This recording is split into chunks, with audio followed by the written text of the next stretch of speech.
Recording in progress. 3, 2, 1. Alright, the session is on. Sir, apa khabar? Alhamdulillah. Awak apa khabar? Alhamdulillah. Sihat semuanya. Alhamdulillah. Bagus, kesihatan mental terjaga. Dia seniman-seniman ni kesihatan mental dia nak kena jaga. Betul. Kan? Ha. Ada di Tapi rumah. walaupun jaga-jaga, kenalah juga bersuara. Macam hari ni saya tengok dekat Facebook kan. Macam Abang Sari Amri kan. Kenapa? Abang Sari Amri, dia pun bersuara juga. Macam tu lah kan. Berkenaan apa? Meluar rasa kan. Dia berkenaan apa yang sekarang dilalui lah. Macam tu. Macam kita semua lalui kan.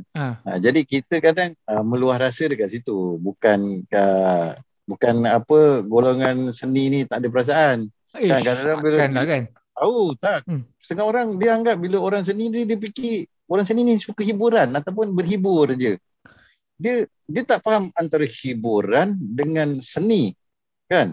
Itu yang kadang-kadang orang-orang golongan tertentu ni dia akan anggap bila orang seni ni dia ni lalai kan, lara, leka kan, sentiasa hanyut dengan hiburan.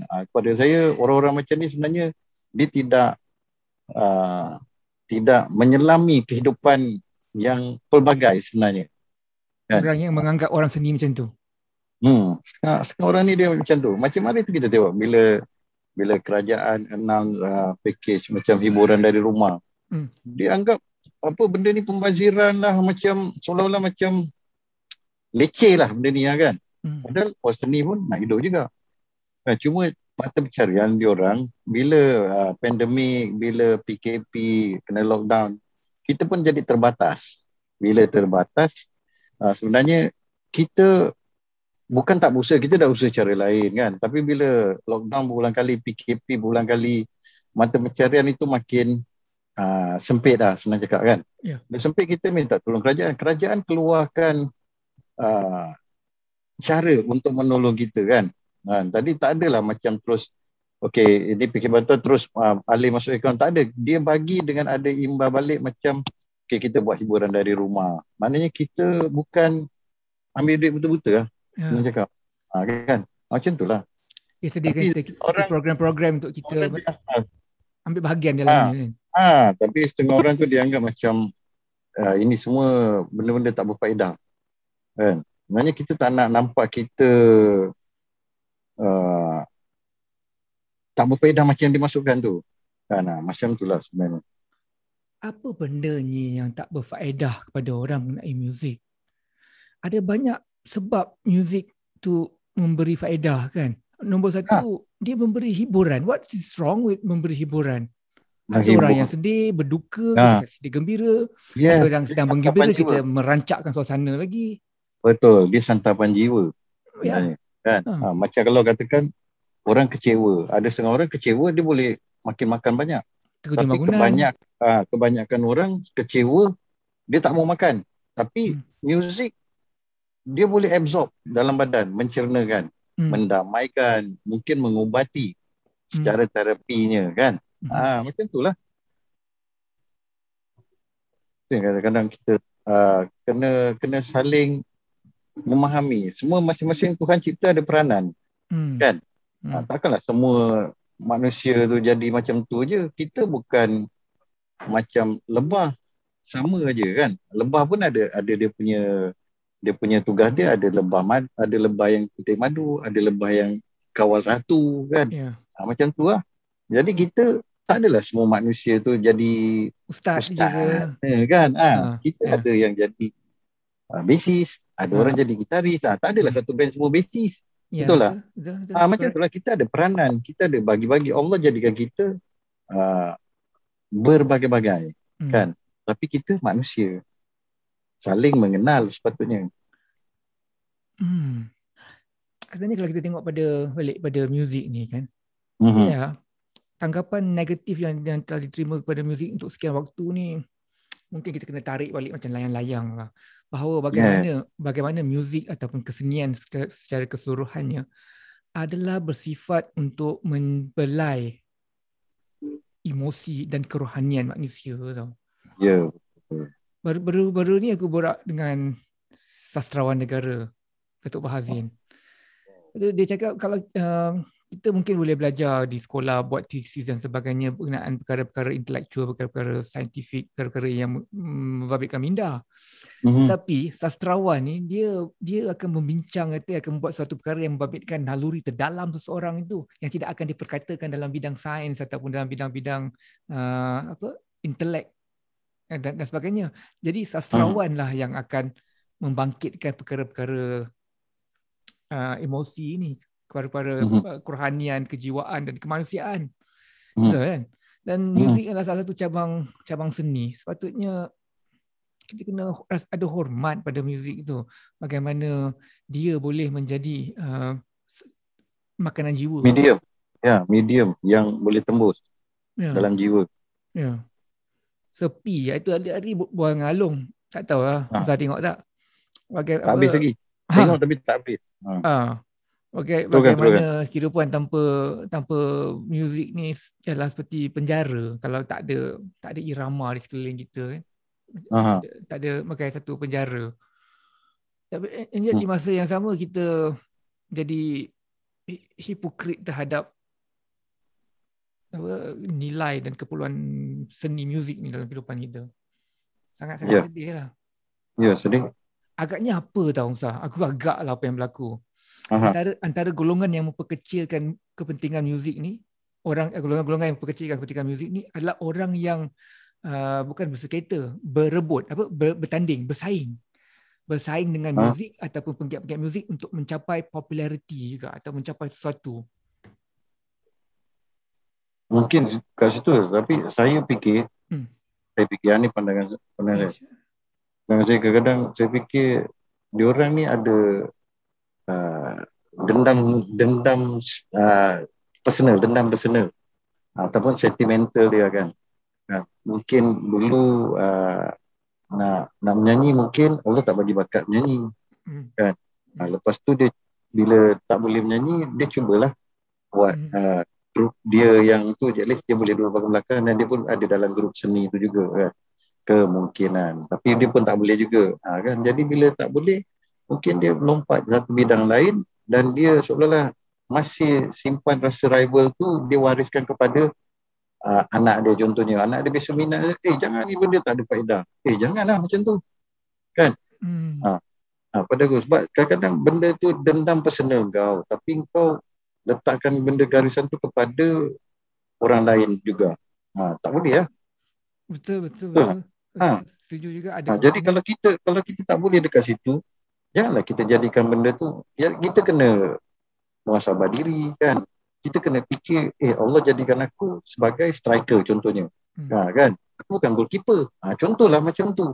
Kan? Jadi masing-masing ada peranan. Dalam satu padang bukan semua goalkeeper. Kan? Betul itulah. Kalau ada striker mungkin 2 kan. Kalau ada pertahanan mungkin 3. Macam itulah kan. Habis kalau kau nak jadi goalkeeper tak boleh 2. Goalkeeper 1. Kan. Itulah contoh dia kan. Kalau dia faham secara simbolik kan. Betul. Macam kalau kau nak kahwin banyak, kau jangan jadi perempuan. Kau kena jadi lelaki. Macam itulah. Kan ini tak redha. Apa lelaki boleh kahwin banyak, perempuan tak boleh? Itu pula. Sebab ada benda Tuhan kata lelaki boleh dapat macam ni, perempuan boleh dapat ni kan. Jadi masing-masing kan, yang ada aturan Allah tu kita tak boleh ubah. Kita jangan lawan aturan Allah. Macam tu lah. Betul tu. Aku pun kadang-kadang ni kita nak menghalang orang, kita nak kenakan orang, sebenarnya ialah kerana dendam kesumat kita. Kita yang nak buat benda tu, tapi kita tak nak buat, orang lain yang dapat. Tu yang jadi kesumat dalam jiwa kita tu kadang. Itulah. Dendam sentimental lah tu. Kan? Yalah. Dalam senyap sunyi di balik tabir, entah apa benda yang dia dengar, benda yang dia benci itulah yang dia buat, yang benda yang dia tunjukkan dia benci tu, itu benda tu yang dia sumbatkan dalam tubuh badan dia. Rancak perbualan ni. Kadang-kadang lama tak borak segala borak ambil kau. Nak duk mamat tak boleh. Kan? Apa nak duduk Mamat? Nak duduk kat mamak tak boleh. Alah, duduk kat Mamat tak boleh. Itulah dia. Itulah dia. Sekarang ni itulah tak sabar nak tunggu PKP ni tamat ni. Dah tak sanggup je dah ni. Terperuk macam ni kan. Bila cakap macam tu pun kesian, rasa tak adil juga kepada the frontliners kan. Yang dah setahun lebih tak betul-betul rehat. Kalau pandangan saya pula, saya tak pernah anggap tak adil. Kenapa? Saya anggap frontliner sentiasa melunaskan tanggungjawab dia. Lepas tu yang menjadikan tak adil ni pada saya bukan frontliners tu, tapi ada golongan tertentu kan, yang mengambil kesempatan kan, yang kita tengok macam kadang-kadang sebab kita nak cakap kita tak diberikan fakta yang tepat kadang-kadang kan. Sampai yang sekarang ni kita harap dengan vaksin yang dah mula sampai kat negara kita ni kan, patutnya disampaikan kepada masyarakat dengan lebih cepat. Macam tu lah. Memang pelbagai-bagai dilema lah. Kita maklumat yang sampai pada kita pun macam tidak lengkap ke ataupun tidak sampai. Tak meyakinkan kadang-kadang. Rasa kenapa gitu? Kenapa gini? Sama jugalah macam penguatkuasaan ni kadang-kadang kan kita tengok. Kadang penguatkuasaan pun kita tengok yang itu boleh, yang ini tak boleh kan. Jadi ada dua style pula.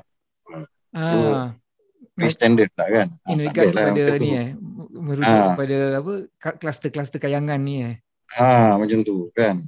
Janganlah macam tu kan. Ya.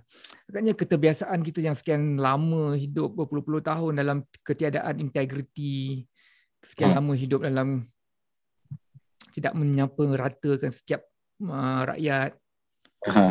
Kan?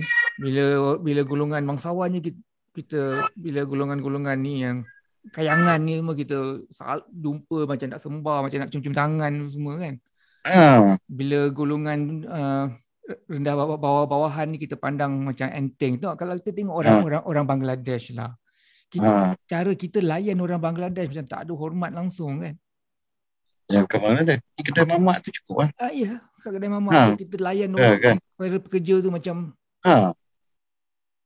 kadang-kadang diorang tu warga negara Malaysia juga, bukannya Bangladesh pun kan.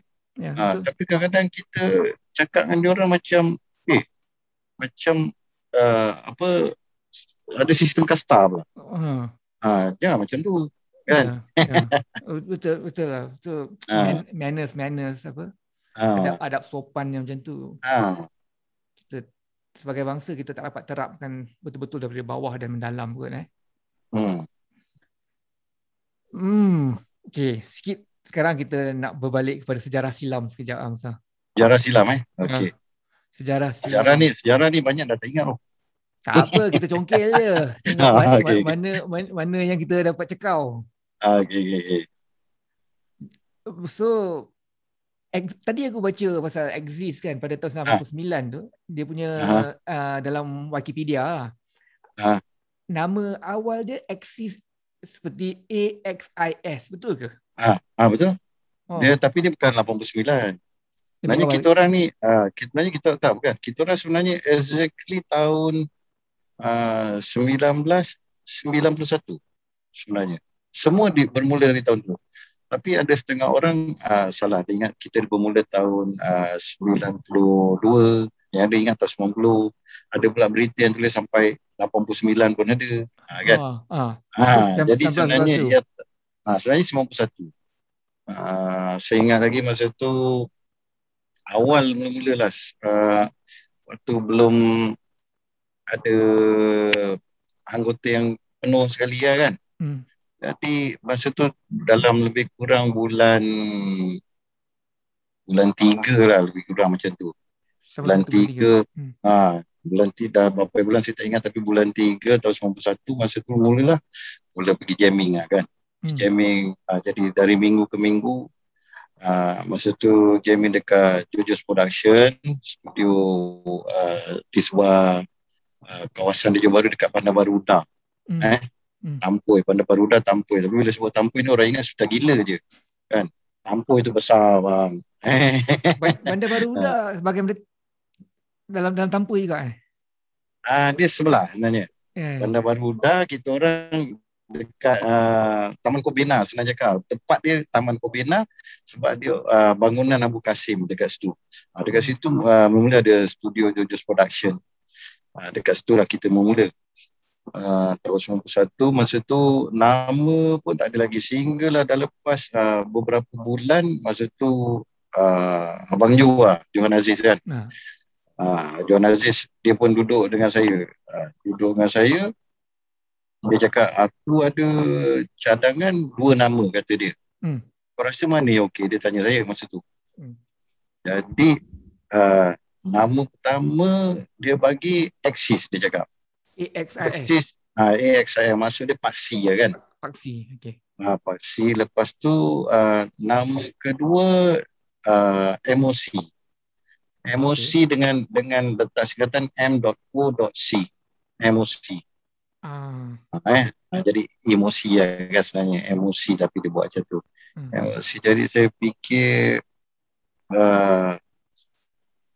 saya pilih Axis masa tu. Jadi Axis tu lah nama yang mula. So jadi dengan 5 orang lagi masa tu member, belum ada 6. Saya ingat lagi 5 orang. Kemudian satu hari tu ada dipanggil untuk sesi fotografi macam bakat baru lah. Majalah URTV zaman tu. Majalah URTV ni dekat Johor dia ada wakil dia juga. Kan walaupun dia dekat KL tapi dekat Johor sebab dia ada masa tu dia akan cover untuk artis Singapura kan. Singapura ada scenes yang besar juga zaman tu. So jadi kita orang jumpa pun masa tu dengan fotografer je, Abang Jeffrey Ran. Wow. Itu orang pertama tu. Jadi Jeffrey Ran lah ambil gambar kita orang kat studio semua kan. Lepas tu barulah ada sedikit interview tu, mungkin melalui telefon ke apa, tapi tak banyak interview pun lah, just nama band member apa semua lebih kurang tu dan nama group. So jadi Axis. Jadi itulah keratan yang pertama keluar tu, Axis dengan 5 orang band member. Itu pun keluar pada tahun 91. Tetapi bila dah berjalan lebih kurang dalam bulan Ogos tak salah saya, Ogos atau Julai lah macam tu, Julai atau Ogos. Dekat Johor ni ada satu majlis, dia buat nama dia Malam Perhimpunan Artis-Artis Johor. Dia buat dekat Jalan Yaya Awal. Dia satu balai raya dekat situ, balai raya kan. Balai raya je mula. Bukan dia tak panggil Dewan Raya tau, dia panggil Balai Raya. Balai Raya. Balai Raya. Standard balai raya betul lah. Zaman tu balai raya kita tak tahu beza apa Dewan Raya ke apa kan. Dewan Raya macam besar kan, ada macam boleh letak 4 badminton court sekurang-kurangnya. Mungkin lah, tapi kita tengok paling besar pun zaman tu Dewan Jubli Intan. Dewan Jubli Intan besar zaman tu kita tengok kan. Wow kan. Lepas tu dekat situ lah ada Malam Perhimpunan Artis Johor. Jadi dekat situ ada banyaklah big star daripada Johor kan. Ada kumpulan Search, kumpulan Lavender kan semua. Jadi kita nampak, tapi walaupun tak semua tapi nampak lah kan ada Amy Search datang, siapa kan. Jadi diorang jemput lah dekat situ. Jadi saya tengok kagum lah. Artis veteran macam Abang Mat Lentul semua ada kan. So, jadi kita tengok meriah betul dekat situ. Penganjur saya zaman tu maaf saya tak ambil tahu siapa yang anjur kan. Bagi kita orang ni masa tu pun budak-budak kan. Ikut je lah orang panggil jemput datang untuk perform, katanya perform kan. Bila dah perform, habis performance tu kita diinterview oleh seorang wartawan.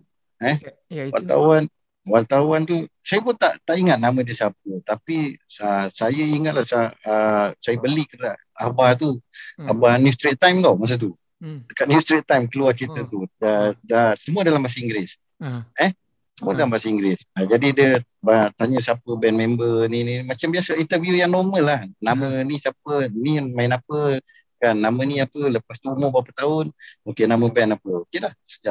Selang mungkin tak salah saya 2 minggu ke 3 minggu keluar apa penulisan yang tu dekat New Straits Times. Kan New Straits Times saya beli lah, bawa balik dekat studio. Tapi saya cakap dia orang salah tulis lah. Kita cakap nama band kita Exist, dia tulis Exist, E-X-I-S-T. Macam tu. Tapi lepas tu saya dengan Abang Jo ni, saya rasa macam kena. Tapi lagi best nama ni, dia cakap kan. Kan, lagi best nama ni. Kita maintain lah nama ni. Itu cerita dia. Itu asal dia Itu asal dia. Ini tulis orang tahu ke peristiwa ni? Saya ada tuliskan juga dekat dalam saya punya tu. Saya ada tuliskan juga dekat saya punya penulisan dekat page band. Dia tu kisah sejarah nama band tu. Mungkin ada juga yang tak tahulah kalau yang tak suka baca, sebab saya menulis. Saya tak buat video macam ni. Video mungkin ada orang suka lagi menonton. Itu beza dia. Kan? So, jadi mungkin ada yang tahu daripada sinilah bila saya sebut melalui video.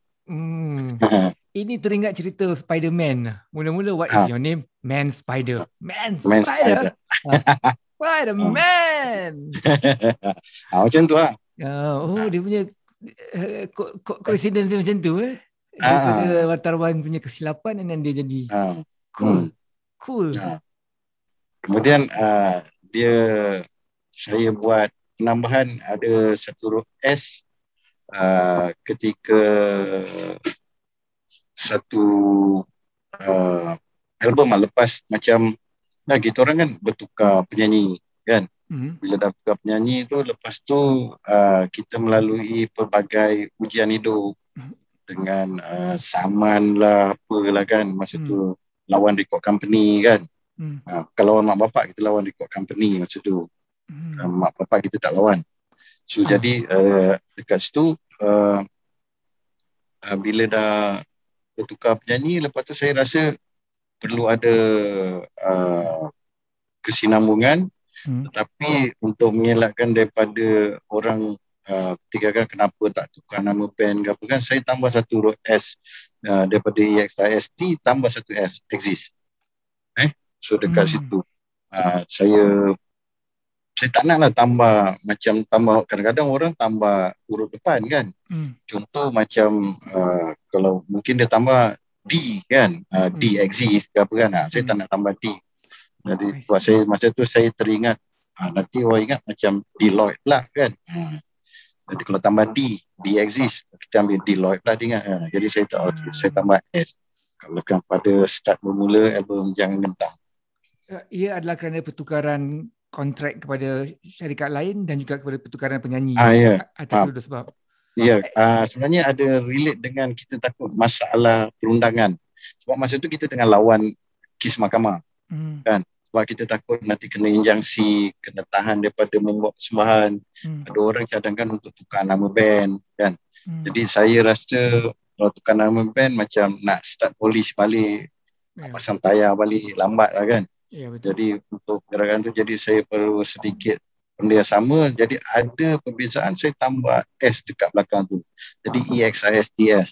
So jadi kalau saya harap kalau kes tu berlarutan dekat mahkamah, saya akan tunjukkan yang ini adalah band yang lain yang berbeza. Kalau yang dulu EXIST, yang ini EXISTS. Exist. Tapi sebutan dia sama lah kan. Macam tu. So jadi sekurang-kurangnya kita prepare dulu. Kan. Jadi alhamdulillah kes pun berjalan, kita menang semua kan. Jadi tak ada isu. Tapi saya takkanlah nak buang balik huruf S tu. Saya maintain konsisten dengan tambah huruf S. Masa main dekat Balai Raya tu, lagu sendiri ke atau lagu cover? Tak ada. Masa tu tak ada lagu sendiri. Kita semua main lagu orang. Boleh ingat lagu-lagu macam mana? Lagu masa tu Suci dan Debu, lagu Iklim.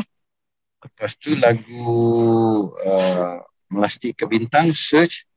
Dengan lagu Teguh, Search. 3 lagu lah masa tu lah kan.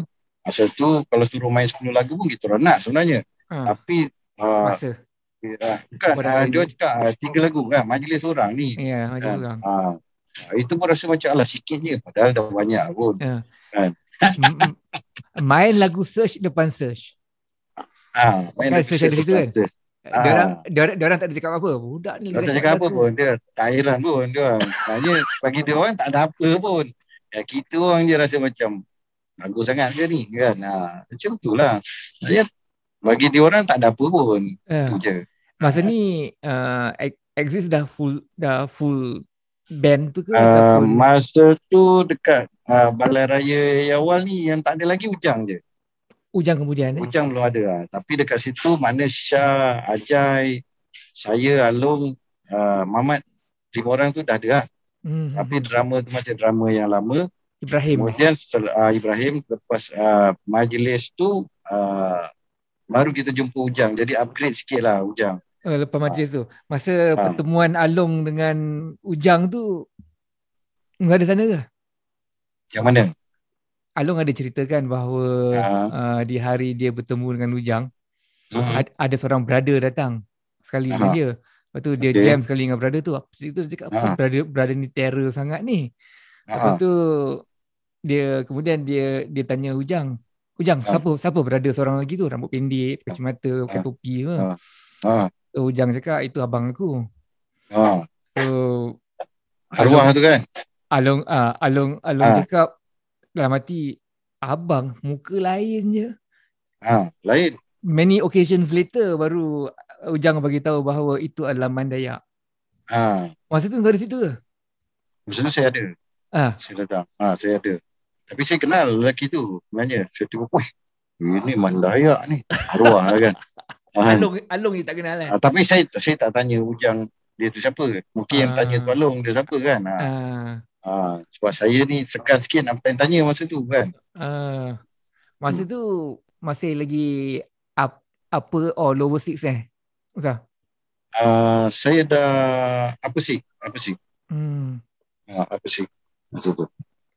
Dalam dah apa sih? Bila Exist release dan terus meletup, korang masih di JB? Masih JB. Dia release Disember 1991. Saya ingat lagi masa tu dia punya album tu dikeluarkan ke pasaran pada 30 November 1991. 30 November 1991. Itu lah album yang warna putih tu, tajuk dia Exist, yang ada macam orang cakap ubat nyamuk lah apa tu kan. Dekat cover dia tu. Itulah keluar 30 November 1990. Ingat Ustaz? Ingat. Sebab saya rajin tengok unit sold album report jualan album dekat BMG tu dulu. So jadi dia akan tunjuk album tu dijual berapa dan tarikh album tu dikeluarkan. Jadi saya dapatlah tengok tu. Jadi album ni keluar pada 30 November 1991. So jadi dekat situlah saya ingat yang album pertama tu keluarnya bila. I see. Berapa lama korang buat keputusan untuk pindah ke KL? Lama. Apa korang kebanyakan korang masih sekolah lagi Alung, Ajai? Bukan, kita orang hijrah ke KL betul-betul ni bila berlaku penghijrahan daripada record company lah. Perpindahan kepada record company? Pindah record company lah masa tu. Jadi kita terpaksa berpindah sebab kita kena fikir yang kita punya kita punya base kena dekat KL macam tu. Macam mana korang boleh operate dalam kemuncak populariti tu, korang boleh operate daripada JB? Workable ke untuk operate daripada JB pada peringkat permulaan career tu? Tapi yang mula-mula zaman tu dekat JB, kita orang dekat Singapura kan, dekat dengan Singapura. Jadi lagu Exist ni hit dulu dekat belah-belah Singapura dulu. Oh ya. Baru dia merembet balik ke KL macam tu. Dia hit kat Singapura dulu. pergi ke Singapura dulu. Wow, tak tahu. Macam tu. Jadi dia macam terbalik lah sikit dia punya tu kan. Jadi kita orang ni mana meletup dulu kat Singapura dulu. Barulah Kuala Lumpur. Single yang pertama keluar Oh Ibu tu ke ada single lain? Dia zaman tu tak pakai single. Zaman tu terus dia orang bagi album. Saya ingat lagi. Mana tak ada istilah zaman tu single. Masa tu keluar je album pergi radio main Untukmu Ibu. Kan? Lepas tu radio sini pula, contoh radio Johor Bahru nak main Rahsia Puan Cemara. Kan? Jadi dalam album tu ada 2-3 lagu yang mana boleh jadikan macam hit song lah. Jadi ada Langkah Seiringan apa semua kan. So jadi beberapa lagu. Cuma zaman tu tak ada promosi dengan video klip. Kalau perasan, album pertama kita orang tak ada video klip. Zaman tu video klip bukan lagi satu mana main point kena ada. Macam tu. So jadi kita pun tak ada video klip untuk first album kalau perasan. Jadi populariti Exist tu memang bersandarkan kepada lagu tu je lah, daripada album yang ada tu je lah. Daripada radio, mana radio punya putaran. Kemudian mungkin nampak apa band budak-budak orang cakap kan. Band budak-budak kata dia. Tu lah kat situ. Zah, kalau lah okay, aku masa tu di KL lah kan. Sebenarnya pada tahun 90-an, 91 tu ialah aku tidak berapa mendengar muzik sangat lah. Ialah satu zaman yang lain untuk aku. Tapi lagu Oh Ibu tu ialah lagu yang engkau tak boleh elak. Kau jalan dekat Chowkit Road akan keluar lagu tu dekat radio-radio kat speaker-speaker kan. Kau jalan kat mana ke apa. Semua ada Kalau kau berjalan dekat kawasan perumahan pun, masa tu mana rumah orang ada banyak aircon kan. Jadi pintu akan terbuka, tingkap akan terbuka, radio akan dipasang kuat-kuat. Jadi kita lalu depan orang pun, Oh Ibu. Lagu tu memang satu lagu yang kau tak boleh elak daripada mendengarinya. Dan nyanyian budak tu. Budak. Suara budak kan. Jelas sangat kan. Kuat sangat lagu. Kemendayuan lagu tu lagi. And yet Exist. Okay, ini aku nak cuba kena letak ayat ni betul-betul Dan Exist popular di Singapura dulu, sebuah bandar cosmopolitan. Sudah tentu kepopularitian Exist pada ketika itu bukan bersandarkan kepada Oh Ibu. Mesti lagu lain. Adakah aku betul atau aku salah? Sebab kat Singapura tu cakap kan, selain lagu Untukmu Ibu, Langkah Seiringan ataupun Rahsia Puan Cemara ni, semua diorang boleh sing along kalau kita perform dekat sana. Jadi maknanya diorang memang bukan tu je lah, mana album pertama tu boleh katakan banyak orang tahu semua track dalam album tu. Jadi kalau orang-orang yang pernah dengar Exist contohnya, album pertama tu boleh katakan semua lagu dia tahu. Contohnya. It's a hit album bukan a hit song. Hit album. Kalau macam album-album lain mungkin orang tahu lagu yang radio main saja ataupun lagu yang ada video clip saja. Itu je. Kan? Lepas tu kalau lagu-lagu lain tak tahu ada lagu macam ni. Kan? Pada engkau secara peribadi pada ketika itu Zah, bagaimana engkau sedar yang korang famous? Korang keluar rumah tiba-tiba orang tahu, bagaimana cara yang kami dikenali aku dikenali. Bagaimana saatnya korang sedar perkara itu berlaku?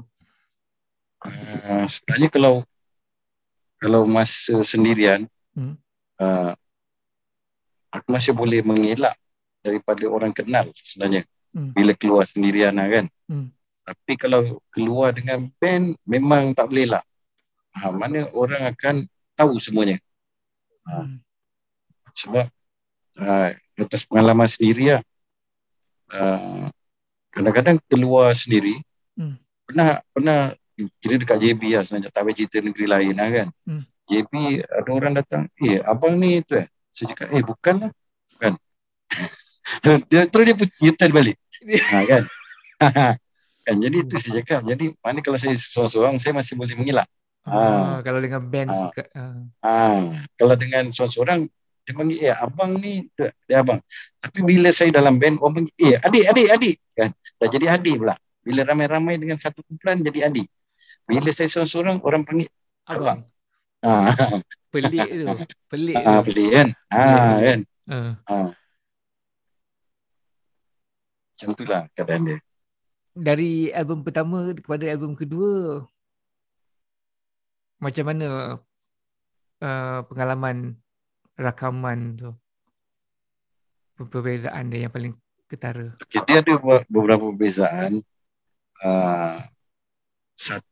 Satu yang paling ketara, macam susunan muzik album pertama daripada 6 orang kan kira, ataupun 5 musician. Bila masuk album kedua ni dah tinggal 4 musician. Apabila Syah dah keluar band, Syah tinggalkan Exist.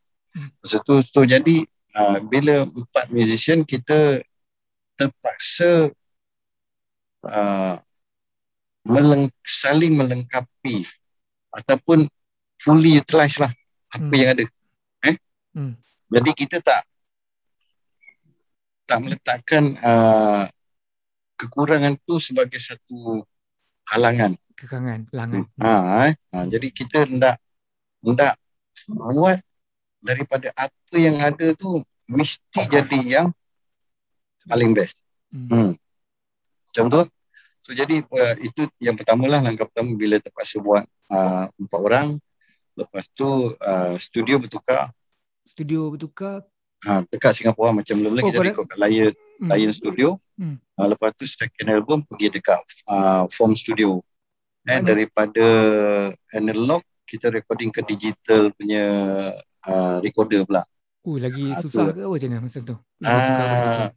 Bukan, rasa macam bila masa kita buat analog dia ada 24 track kan. So jadi bila yang kita buat digital punya track ni, dia boleh record untuk 48 track masa tu. So jadi bila track dah banyak ni, dah jadi macam nak tambah apa tambahlah suka hati. Kan. Tak macam dulu kita kena fokus bijak hagi-hagi kan. Macam ni tinggal berapa track ni? Ni tinggal apa? Kita macam sentiasa berhati-hati jangan sampai tak cukup track nanti kan. So jadi bila dah buat record dekat 48 track ni macam banyak je lah kan. Banyak track, suka-suka hati boleh tambah tu, tambah ni kan. Akibatnya apa? Jadinya macam dia dah jadi macam eksperimen melampau. Eksperimen yang melampau. Dan dia boleh membawa natijah yang tak baik ataupun baik? Pada saya, dia patutnya ada percentage. Eksperimen mesti 40%, 60% kita kena ikut yang sepatutnya lah tradisional dia apa kan. Ataupun direction. Kadang-kadang macam tu lah. So jadi dekat situ lah. Cuma itulah itu daripada segi teknikalnya kan, itu teknikalnya kan, bukan daripada objektif. Kalau objektif dia kita nak kena buat satu album yang baik juga kan. Objektif dia mesti nak kena ada lagu hit, nak kena ada lagu filler, nak kena ada lagu second filler, second killer kan. Kalau second tak boleh panggil killer lah. Maksudnya lagu untuk single kedua ke macam tu lah. Untuk radio punya putaran. Macam tu. Masa kedua-dua album tu, album pertama dan album kedua, lagu-lagu yang korang yang telah menjadi hit tu, korang rasai tak, sedari tak masa dalam peringkat rakaman ni jadi ini? Ke ataupun macam mana? Tak tahu. Tak tahu. Sebab macam contoh, bila dah buat lagu untuk Ibu, kita dah record, adalah bawa balik kaset kan. Zaman tu kaset kan kita boleh pakai Walkman kan. Walkman kan. Rewind balik, pakai pen. Pen bateri nak jimat. So jadi lepas tu bila pasang tu dekat member sekolah, member dengar lagu ni okey dia cakap kan. Tapi kalau letak lirik macam ni, lagu ni tak boleh pergi kata dia. kau kena buat lirik kisah cinta, kata dia. Oh iya ke? Aku pun, yalah, aku punya producer yang tentukan aku nak buat apa. Sebab zaman first album aku memang tak tahu menulis apa lagi. Kan, cuma aku angan-angan kalau boleh menulis macam ni bestnya kan. Tapi aku tak boleh menulis. Masuk album kedua pun aku tak ada lirik yang aku hasilkan lagi. Kan, tak ada lirik yang aku hasilkan lagi sebab aku masih rasa aku tak layak lagi, tak mampu untuk hasilkan.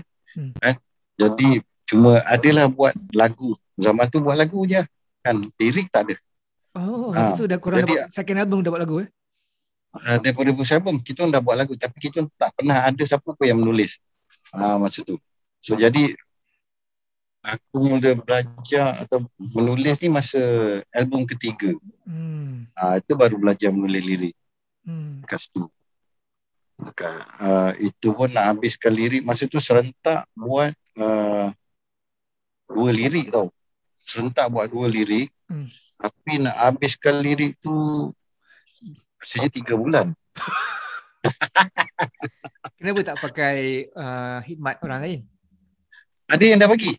Ada dah bagi? Ada yang dah bagi. Jadi maksudnya pasal lagu ni daripada korang sendiri. Kita kompos kan, daripada kita sendiri kita kompos, jadi nak rasa tu, lah nak rasa jadi ciptaan tu, jadi saya mula menulis dekat situ rasa macam itu lirik paling lama yang aku buat. Kita kena bincang borak pasal lirik juga lagi. Ini Zah, okey, ni tak tahulah soalan ni macam mana apa perasaannya engkau secara peribadi dan band tu secara keseluruhan apabila berpisah dengan Syah? Sebenarnya aku tak nak ada perpecahan dalam band tu. Kan? Aku tak nak ada perpecahan dalam band. Lepas tu aku rasa benda ni bukan benda yang positif lah, kan? Sampai peminat pun tulis surat, siap ada yang bagi warning letter lah, senang cakap. Warning letter? Kalau korang tak nak ambil sah balik, kita tak nak jadi peminat korang. Warning letter lah tu kan? Ya, betul. Jadi lepas tu nanti nak buat macam mana, kan?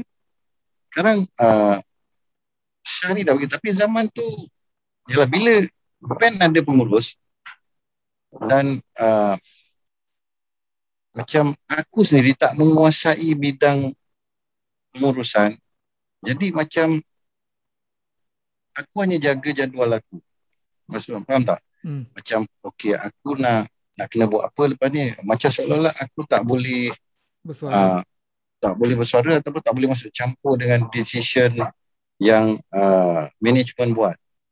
Jadi dekat situ yang aku kesali. Sebenarnya aku salah. Kau rasa kau salah? Aku rasa aku salah lah. Sebab aku tak kontrol penuh. Tak kontrol penuh pada band aku. Sepatutnya aku kena, contoh cakap, dia ni, tapi kalau ikutkan Syah, dia diberi kata 2 lah, saya ingat aku lah. Dia diberi kata 2, tapi Syah lebih memilih untuk tinggalkan band macam tu. So, jadi lepas tu aku tak ada peluang untuk tahan lebih lama, tapi aku sekurang-kurangnya berjaya untuk macam contoh record company cakap okey, dia punya royalty semua kita tak payah bayar, kata dia kan. Maksudnya yalah, company boleh buat macam tu sebab tahu tak, bila Syah tinggalkan band tu, Syah bila tinggalkan band, kita orang ada satu album yang dah terjual 150,000 unit. Kita orang tak ada kontrak dengan record company. Faham tak? So jadi kalau company tak nak bayar, kita nak claim apa? Uish, betul juga. Kan? So jadi dekat situ antara reasonnya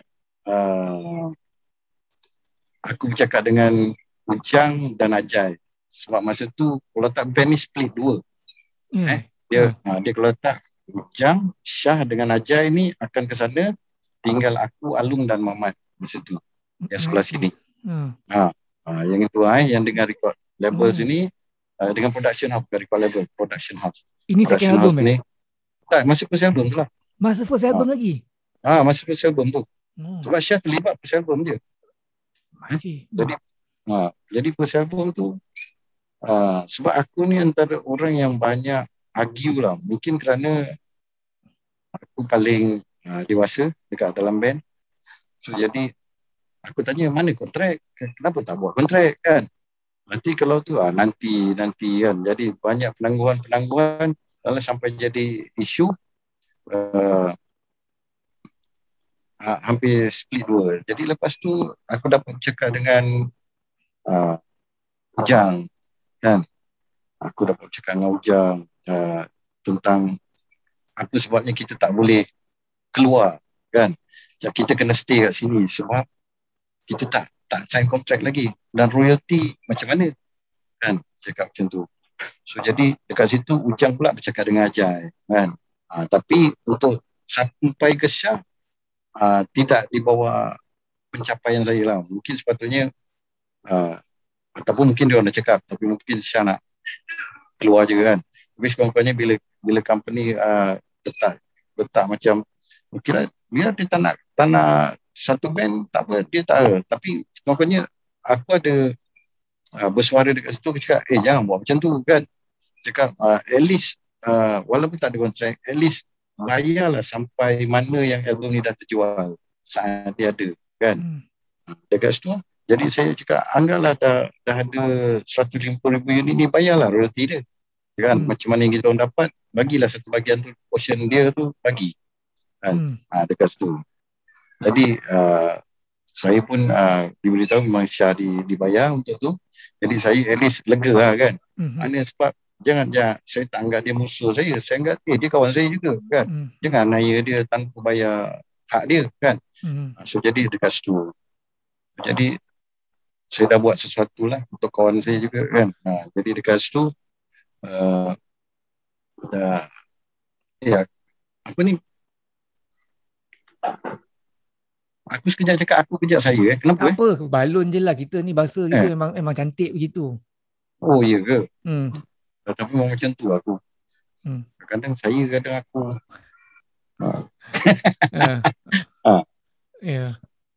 Tu lah. Lepas tu dah terus jalan, dan sampai masa dekat bila kita orang dah berhijrah kan, ke KL, dah berhijrah ke KL. Lepas tu masa tu Exist keluarkan album dia Gunung Berapi. Slam masa tu plan tengah nak keluar album, second album dia, Kesan Terbukti ke apa tu kan. Dekat situ. So jadi macam tu kita orang ada sambil-sambil sembang, kalau katakan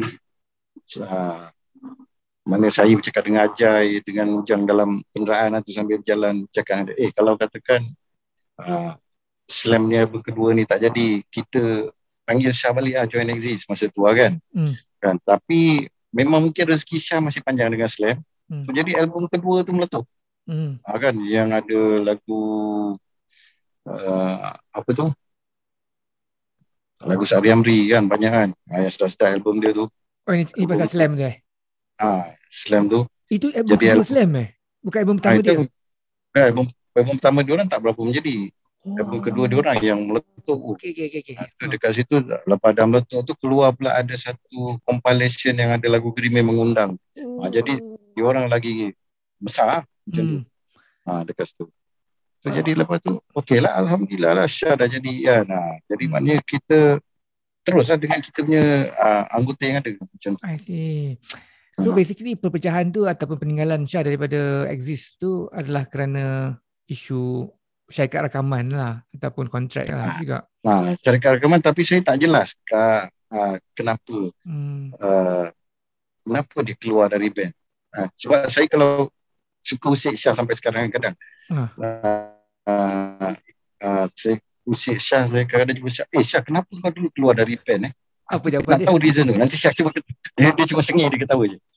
Aku daripada dulu aku nak tahu juga. Saya jumpa Syah, Syah kenapa dulu keluar dari band Saya tak tahu. Sebab saya macam tak tahu apa sebenarnya. Kan? Ustaz, sampai hari ni lagi dia masih jadi tanda tanya yang sebenarnya. Jadi tanya-tanya. Cuma sini. Jadi bahan musik pula kat dia. Band legend ni dua-dua exist dengan Slam. Masih ada persoalan yang tak terjawab lagi di kalangan korang pun. Ini kan pula kita orang yang menjadi peminat-peminat Slam dengan exist. Macam tu lah. Wow, nak kena tanya Syah nanti. Tapi bila baca balik komen-komen orang terhadap exist ni, even Slam pun sampai sekarang pun, semangat setia kawan korang apa band tu intact lagi, unlike tidak seperti banyak band-band yang super popular kan, korang masih kekal lagi. Itu kira dahsyat lah. Dan despite walaupun Syah keluar, tapi the friendship is still there kan. It's genuine. Mungkin pada sekolah macam Syah, Ajay dengan aku memang satu sekolah kan. Tingkatan tak sama kan. Kau yang paling uncle sekali lah di kalangan tu. Macam tu lah. Jadi kalau tak kerana muzik ni kita tak jadi kawan. Mungkin kan. Sebab zaman sekolah kita suka kawan dengan rakan sebaya je. Dan bila dah level satu tingkatan rendah sikit, dia dah tak rakan sebaya dah. Dah tak rasa rakan sebaya kan. Masa kita sekolah semua rasa macam tu. Kita form 5 tengok budak form 4 macam budak kecil. Kita form 4 tengok budak form 5 macam abang. Macam tak kena kan. Wow. Menarik sampai hari ni sebenarnya tak tahu apa isu yang sebenarnya kenapa dia keluar daripada band tu. Dan inilah perkara yang silam lah. Jadi banyak benda telah berubah sekarang kan. Dan perkara silam ni hanyalah untuk sebagai satu sekurang-kurangnya trivia ataupun bahan sejarah ataupun mungkin sesuatu yang kita boleh pelajari daripada apa yang berlaku dalam sejarah tu je lah. Tidak maksud aku nak tanya soalan ni kerana sensationalism ke apa.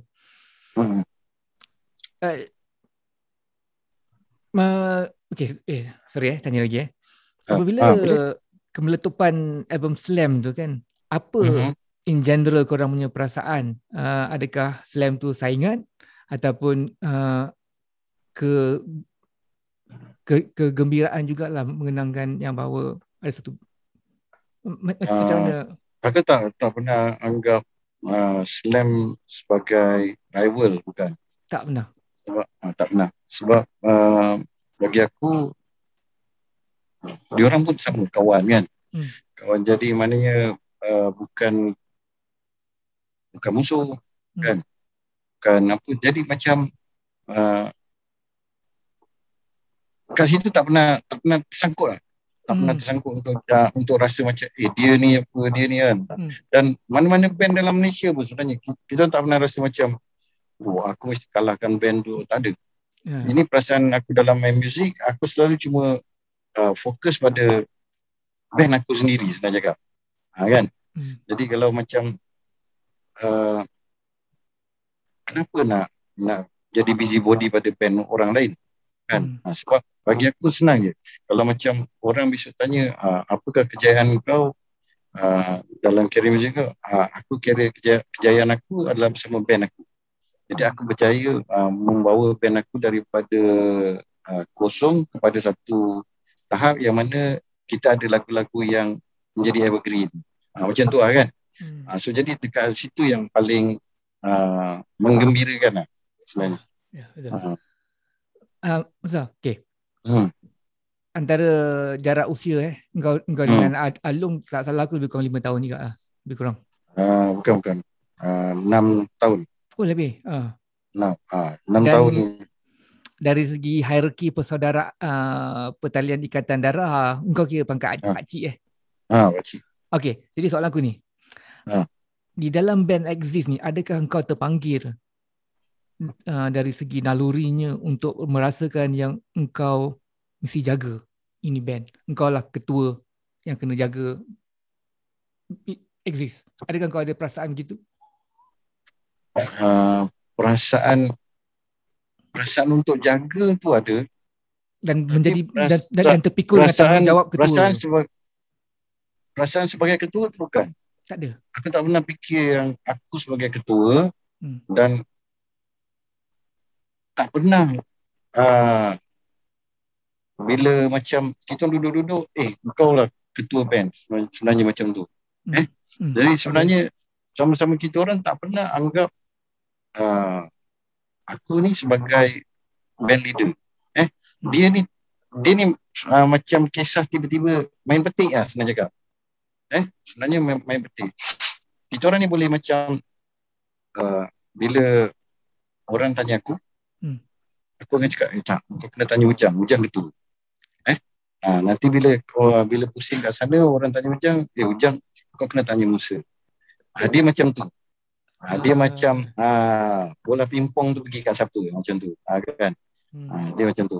So jadi sebenarnya, tapi bila dekat macam media, aku tengok tiba-tiba nama aku Musa sebagai ketua kumpulan. Bukan ketua kumpulan, dia anggota tertua je lah dalam kumpulan tu, bukan ketua kumpulan sebenarnya. So jadi dekat situ bila letak rasa sebagai ketua, tak boleh. Aku letak tanggungjawab tu pada semua ahli, kena jaga tanggungjawab. Tapi lepas tu macam caring untuk band ni kita kena buat. Itu aku rasa. Caring. Aku kena caring, kena jadikan band ni jadi. Mesti jadi. Dan sebab tu kita kena buat daripada apa yang ada. Macam kalau katakan aku ada gitaris tu Alung. Kan? Kalau Alung tu dia main macam tu, kita akan jadikan yang Alung main tu lah yang paling sempurna dekat situ. Kita tak minta dia jadi macam Syarul Ikan Matra. Macam tu. Tentu kita suka Syarul Ikan Matra. Tapi kita tak boleh nak cakap, kau kena main macam Syarul Ikan Matra. Tak boleh. Kan? Jadi dia tetap jadi dia. Itu yang bestnya exist ni macam tu. Kan? Dia ni main macam mana pun, jadi kita kena fully utilize apa yang dia mainkan. Apa yang dia boleh keluarkan, mana yang dia punya input tu jadi output yang akan memenuhi daripada setiap rongga lagu tu. Memenuhi setiap rongga lagu tu memenuhi setiap keperluan lagu tu. Betul? Faham. Di musically pada engkau sendiri exist-nya siapa yang paling memegang band tu dari segi muziknya? Okey, contoh ini kalau kita katalah main bola, katalah kita satu tim tu, tim kita bersandarkan pada satu orang, katalah Portugal contohnya, mungkin dia akan bersandar kepada Ronaldo walaupun aku dah ada jawapan dia. Jawapan dia aku dah ada. Silakan. Bagi aku Ujang. Wow, Ujang Ujang. Cuba explain kenapa? Sebab dulu aku pun tak perasan sebenarnya. Memang benda awal ni aku tak perasan. Aku rasa macam dia ni macam aku rasa secara organik terjadi sendiri macam tu lah kan kononnya. Itu pada yang exist ni dia macam tu. Tapi bila dah melalui satu zaman, dah lebih 20 tahun kan, dah 20 tahun, dah masa lepas 15 tahun ke apa kan, bila aku dengar balik lagu-lagu yang pernah ada semua tu, aku dengar dan aku kenang balik suatu rakaman, aku cakap benda-benda ni semua Ujang lah rupanya. Kenapa kau rasa jadi masa sebab apa yang dirakam yang sebelumnya katakan macam aku tengok macam tak sempurna lah dia main kat sini kan. Tapi Ujang bila aku rasa tak sempurna dia main dekat sini. Kenapa dia main macam gini lah kan. Tapi rupanya yang dia mainkan itu yang dahsyat. Tahu tak? Dia mainkan itu yang dahsyat. So, jadi aku sampai terfikir yang satu persamaan macam dekat band daripada luar lah kan. Contoh macam kalau kita tengok Led Zeppelin, kita tengok The Who, kita tengok Toto, Band-band ni diorang ada drama yang hebat. Bila drama diorang meninggal, band tu dah tak boleh pergi sangat dah. Nampak tak? Jadi dia punya backbone nombor satu, dia dekat drama. Drama tu yang drive the band tu Yes. Jadi Exist ni Ujang tu lah sebenarnya. Asyik kan? Dia punya label macam tu. Mana kalau dia tak ada kan, kan tak boleh buat benda ni lagi dah.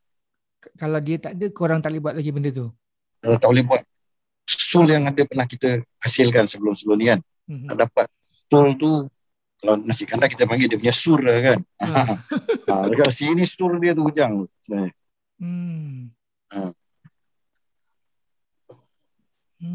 Agaknya itu hari Along pun ada menyebut sesuatu pasal Ujang tau. Macam nak kena recall balik ya. Dan aku rasa aku faham apa kau cakap ni. Ujang ni ada satu ketika dulu dia berapa tahun yang sudah dia keluar negara kan. Semua studio dekat Kuala Lumpur ni tutup sekejap. Sebab orang recording nak pakai Ujang, berhenti recording sebab Ujang tak ada. Idea dengan beberapa production semua on hold sekejap, tunggu Ujang balik sini dulu. Baru kita start record balik. Ujang ni aku ingat lagi satu masa dulu tahun 90-an dulu. Dia praktis kat rumah je pakai drum pad je. Dia tak ada drum set. Ujang tak ada drum set. Tak pernah ada masa mula-mulanya. Tak pernah ada drum set. Ujang. Pakai drum pad je. Walaupun dah recording dah ada 4-5 album, Ujang tak ada drum set. Magic lah. Betul tak? Jadi untuk jadi drummer yang hebat tak semestinya kena ada drum set sebenarnya. Apa yang ada pada Ujang tu untuk buat dia jadi drummer yang hebat? Dia ni Ujang ni, dia bukan terror je main drum. Tapi dia boleh main gitar, dia boleh nyanyi. Semua dengan penuh terror. Semua dia terror sebenarnya. Cuma kan kalau gitar mungkin dia dah tak praktis lah kan. Tapi dulu kalau setakat lagu left-handed tu apa semua, dia boleh solo semua sebiji lah macam tu. Dan dia kalau nyanyi pitch dia tepat. Pitch tepat mana dia boleh macam copycat tau. Macam katakan bukan nak suruh dia nyanyi macam ni, dia boleh. Kau nak suruh dia nyanyi macam ni, dia boleh. Oh, dia pandai mimik orang dia pandai mimik orang yes. Tapi kadang-kadang dia tak nak buat ada orang, tapi dia panggil kawan baik dia je lah. Sebab kita suka nanti jadi macam bahan untuk jenaka kan. Tapi dia memang dia boleh sebi-sebi. Asyik tu bakat. Dan dia pula tak, walaupun dia terror, dia tak mengkecilkan kawan-kawan dia ni. Engkau ni main tak bagus kan? Engkau ni tak betul, engkau ni salah. Dia tak ada. Dia senyum aja. Cukup buat gini sikit pun okey kata dia. Dia bagi pandangan macam tu lah kan, style dia. Dia akan cakap macam gitu macam ni. Dia mana dia tak bunuh semangat orang macam tu. Setengah orang ni kadang-kadang yang masalah bila buat band sampai nak kena bertukar line up banyak kali kan. Sebenarnya ada dia bukan tidak kesusian, dia ada ketidakpuasan hati atas macam keupayaan orang ni orang tu kan. Just done. Nah, bila kau buat band, kau bila dah pilih satu line up tu, yang itu kalau boleh kau jangan tukar. Itu je lah. Kau buatlah sampai tu kan. Melainkan kalau aral melintang sangat, tak boleh buat tu. Baru tukar. Kalau boleh tak perlu tukar, jangan tukar sebenarnya. Jadi sebenarnya band tu kena macam tu. Masing-masing kena tahu peranan. Play your part sebenarnya cakap. Play your part. Exactly. Play your part. Betul. Melompat sikit. Bagi segi band tu dan dari segi kepopularitian korang tu. Pada tak pada pendapat engkau yang pada satu ketika kepopularitian telah membuat band tu besar kepala? Hmm, dia pada saya penelitian dia tak buat besar kepala. Yang buat kadang-kadang rosak ni lah kejutan budaya. Kejutan budaya. Kejutan budaya tu yang boleh buat rosak. Dan berlaku tak korang rasa di kalangan korang? Ada yang berlaku. Kan? Ada yang berlaku kejutan budaya. Lepas tu salah campuran. Kan? Campur dengan orang-orang yang salah. Kan? Dia akan membawa kesalahan. Macam tu lah. Oh, campur dengan orang yang salah tu Aku cakap tu sebab apa tak? Aku sangat kagum dengan memikirkan psikologi yang korang ni budak, remaja, masih dahsyat, masih budak remaja, jiwa muda tu. And yet korang menjadi popular. And yet di masa yang sama, kena ingat tau, korang ni semua musician yang dahsyat-dahsyat. Dan macam mana yang aku mengagumkan pada diri aku ialah bagaimana populariti yang sedemikian rupa tapi korang masih kekal over the years. Masih lagi berpegang kepada the art itself. Ujang masih memperbaiki diri dia. Semualah memperbaiki diri dia. Sebenarnya aku terima kasih dekat semua kawan-kawan aku macam Alung, Ujang ni semua ni kan. Diorang dari bagus jadi semakin bagus lah. Kan? Kadang-kadang aku yang risau tentang aku. Kan? Aku macam diorang ni macam roda yang bergerak kan. Aku takut aku jadi roda yang terhenti ataupun aku roda yang rosak. Macam tu. Jadi aku sentiasa ada kebimbangan dekat situ. So jadi aku harap benda ni akan terus berterusan saling melengkapi lah. Itu sebenarnya. Kebimbangan kau ni makan kau tak? Perasaan kau, jiwa kau, pemikiran kau? Boleh tu. Sebab macam bila melalui satu konsert yang besar macam hari tu yang dekat Shah Alam tu kan, rasa satu tekanan dekat jiwa juga lah. Engkau kan? Secara peribadinya? Tekan sebab kau nak kena aku kena bawa ni.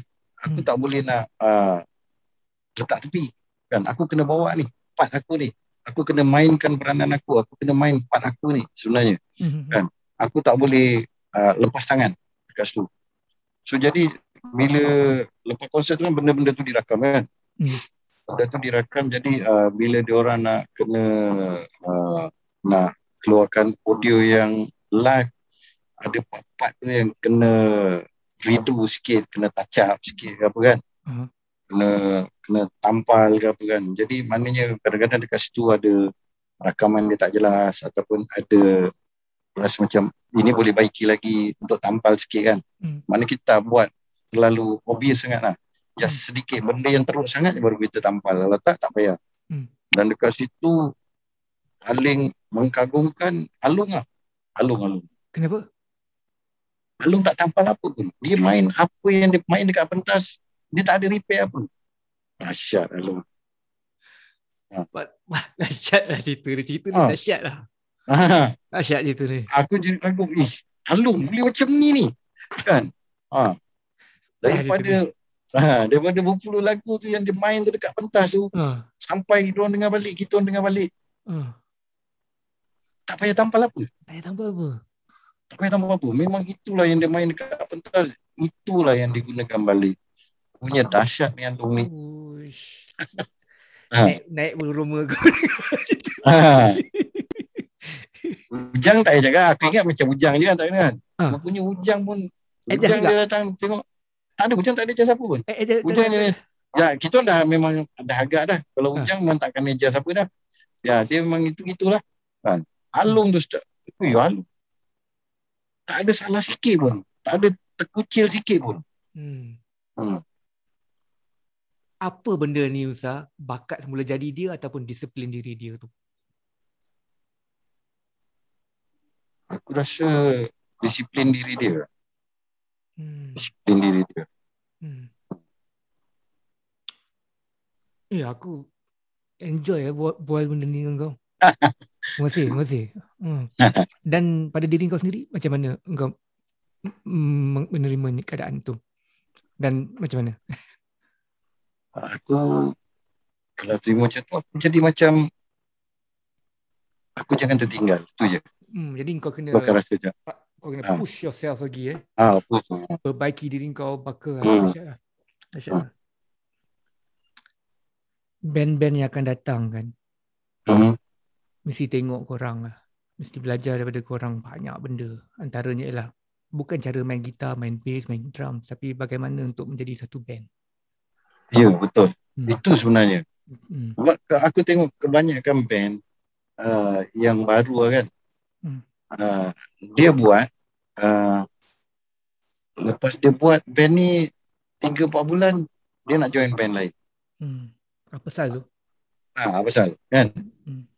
Itu ada tu. Lepas tu ada band pula dah dapat anggota yang ini, yang recording pun dah boleh main. Lepas tu bila nak record next album, dia nak ganti orang lain lah. Nampak tak kan? Itu lagi tak faham yang macam tu. Bila dah ada band yang ini, line up yang ini, boleh recording semua, bila next album nak tukar orang lain. Kan? Dekat situ apa masalahnya aku pun tak tahu. Kan? Sebab kalau orang ni dah boleh buat macam ni, sepatutnya just jadikan benda tu lagi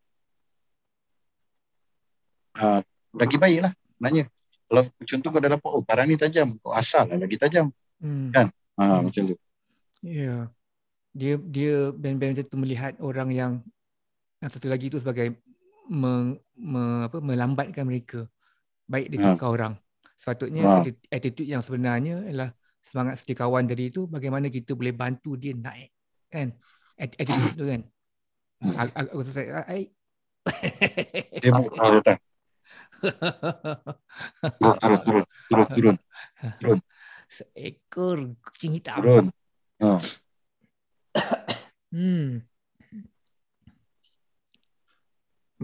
Kau okey tak masa kau? Okey. Kalau you have to go, kau beritahu je Okey. Aku sedang syok borak dengan kau ni. Okey, apa lagi nak tanya? Okey. Macam aku cakap lah, kalau mana-mana yang sensitif tu kau tolak tepi je lah Dan apabila Mamat telah tidak lagi bersama Exist tu, aku sebenarnya to be honest, aku tak tahu apa kisah langsung. Aku tak tahu. Yang aku tahu Mamat tak ada je. Macam manakah psikologi dan pemikiran kumpulan Exist pada masa tu? Okey, masa Mamat tinggalkan band ni, aku dah terkesan dengan apabila aku membiarkan Syah meninggalkan kumpulan sebenarnya. Jadi aku dah ada pengalaman tu sebenarnya. Aku dah ada satu pengalaman, kalau boleh jangan ada anggota yang tinggalkan kumpulan. Kan? Jadi macam selagi kau boleh bersama band, teruskan. Macam tu lah. So, jadi aku dah ada menulis dah kisah Mamat tinggalkan band ni semua dalam dekat page band dulu kan. Dekat page band yang mungkin satu hari nanti aku akan bukukan lah benda tu, apa yang dah tertulis tu. Patut bukukan. Untuk sebab dia jadi macam satu sejarah band lah. Kalau orang nak tengok Exist tu, aku bacalah buku tu, ada sejarah band dia. Jadi aku menulis mana-mana bahagian yang aku masih ingat lah. Besok kalau dah terlupa, mungkin aku jawab lain pula. Kan? Jadi mana orang boleh tengok jawapan yang mula-mula tu yang betul. Sebab benda ni kadang terjadi macam tu. So jadi lepas bila Mamat ambil keputusan untuk tinggalkan band, kita orang berusaha untuk halang benda ni dari terjadi.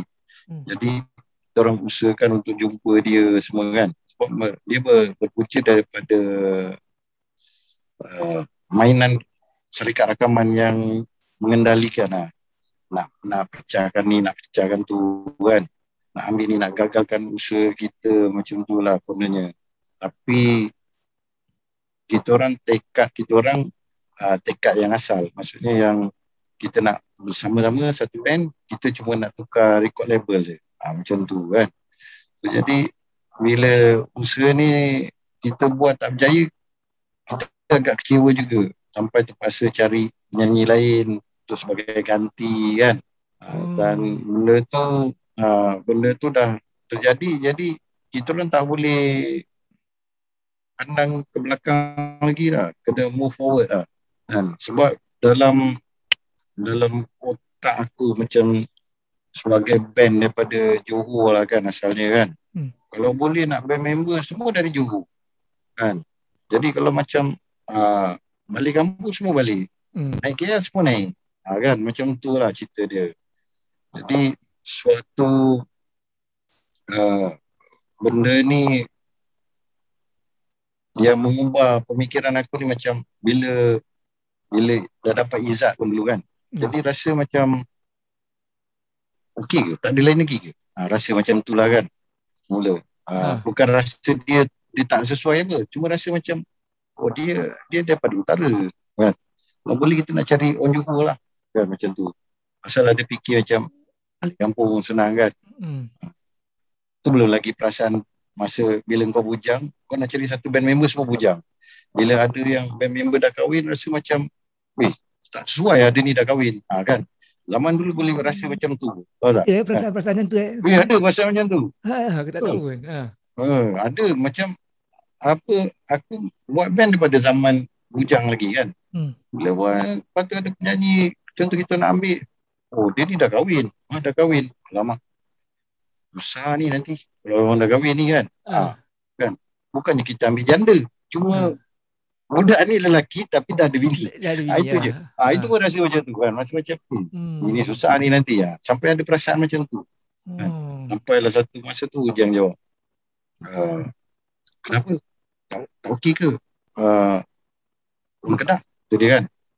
So jadi aku tak ada lah. Kalau boleh cik orang Johor. Alah. Lepas tu Ujang jawab apa tau?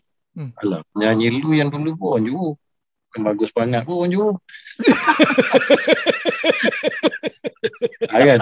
Jadi dekat situ yang buat aku terdetik. Betul juga Ujang ni cakap ni kan. Kita rasa macam yang dari Johor je bagus. Rupa-rupanya bila Ujang cakap, lagi betul yang Ujang punya ayat ni kan.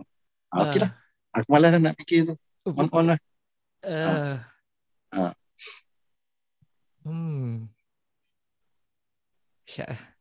Siapa antara korang kahwin dulu?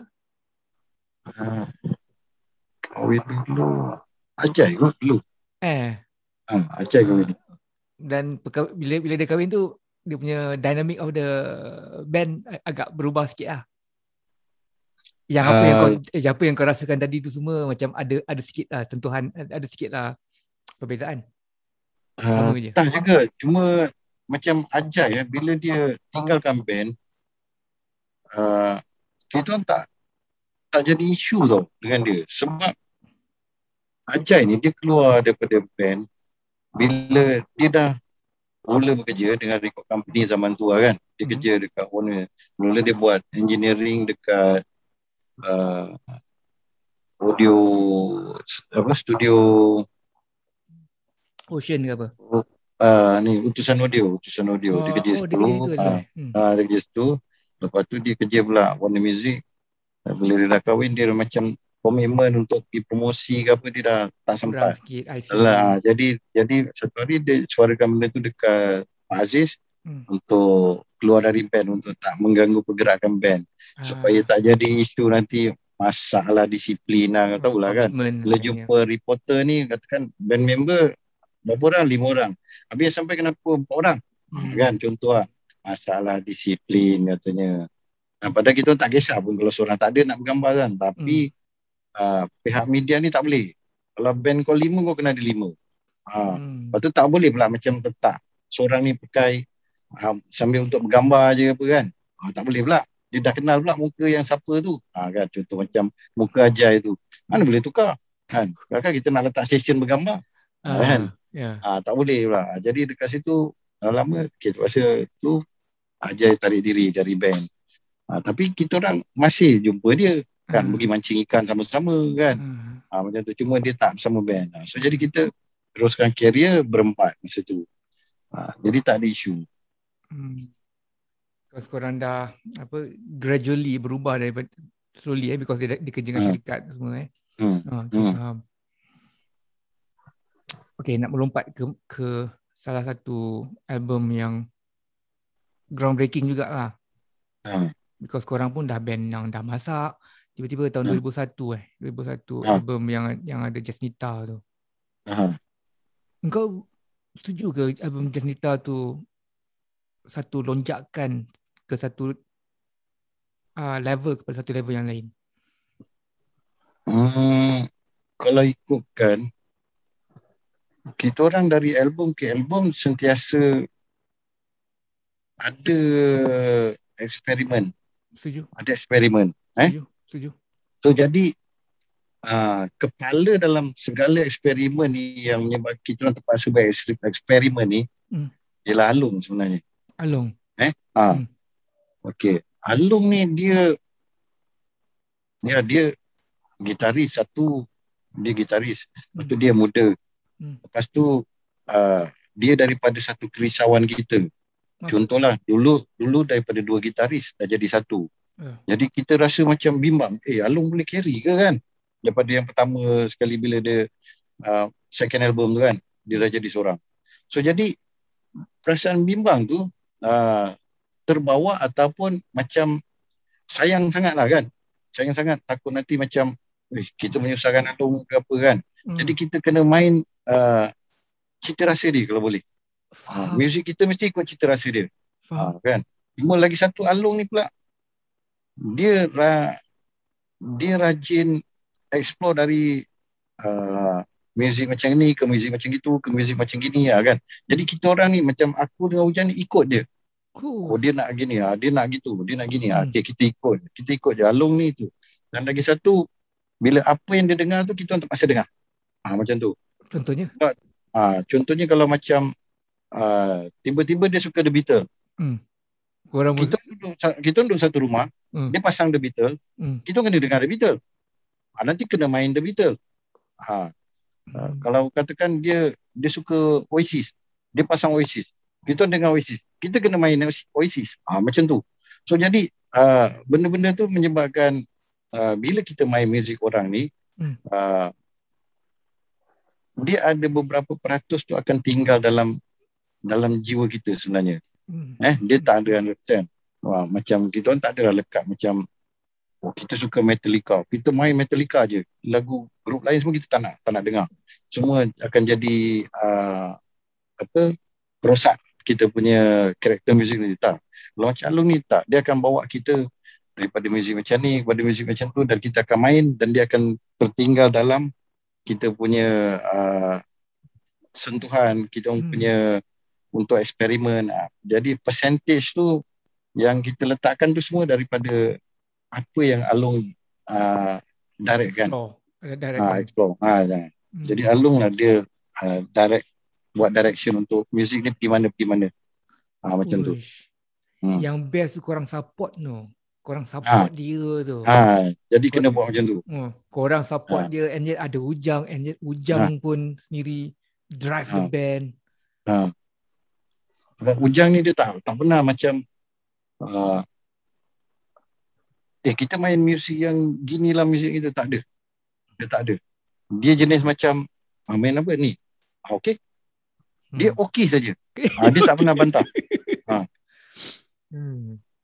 Dia macam tu. Dia akan sentiasa supportkan kawan dia. Macam tu. Main muzik ni main. Cari. Sebab dia tahu. Dia tahu kemampuan saya ni paras mana. Dia tahu kemampuan ini paras mana kan. Sebab dia sentiasa lebih daripada kita orang. Keupayaan dia. Tengok sekarang pun kan. Tengok dia dahsyat. Sebab tu jadi dia sentiasa support. Dia tak macam ketepikan korang tak standard main dengan aku. Dia tak ada rasa macam tu kan? So aku kena main dengan orang level lagi besar. Dia tak ada. Jadi dia kalau main dengan orang tu, kau nak main macam tu, macam ni. Nak main ni sampai kita orang pun faham. Jadi Ujang ni kalau recording, kau nak dia macam mana? Contoh kau nak suruh dia main drum yang macam gini macam gitu ke apa kan?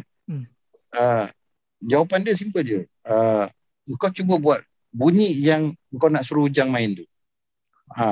Bunyikan Rhythm dengan dia tu. mulut kau tu. Rhythm dia tu macam Rhythm mana, dia. kau bunyikan, Ujang nanti dia akan main apa yang kau bunyikan tu. Betul. Sebab aku dah banyak terlibat dalam rakaman dengan Ujang kan. Aku kalau nak beat macam mana, aku bunyikan pakai mulut je. Dia boleh buat. Kalau mulut kau tak boleh bunyi, kau jangan suruh dia bunyikan.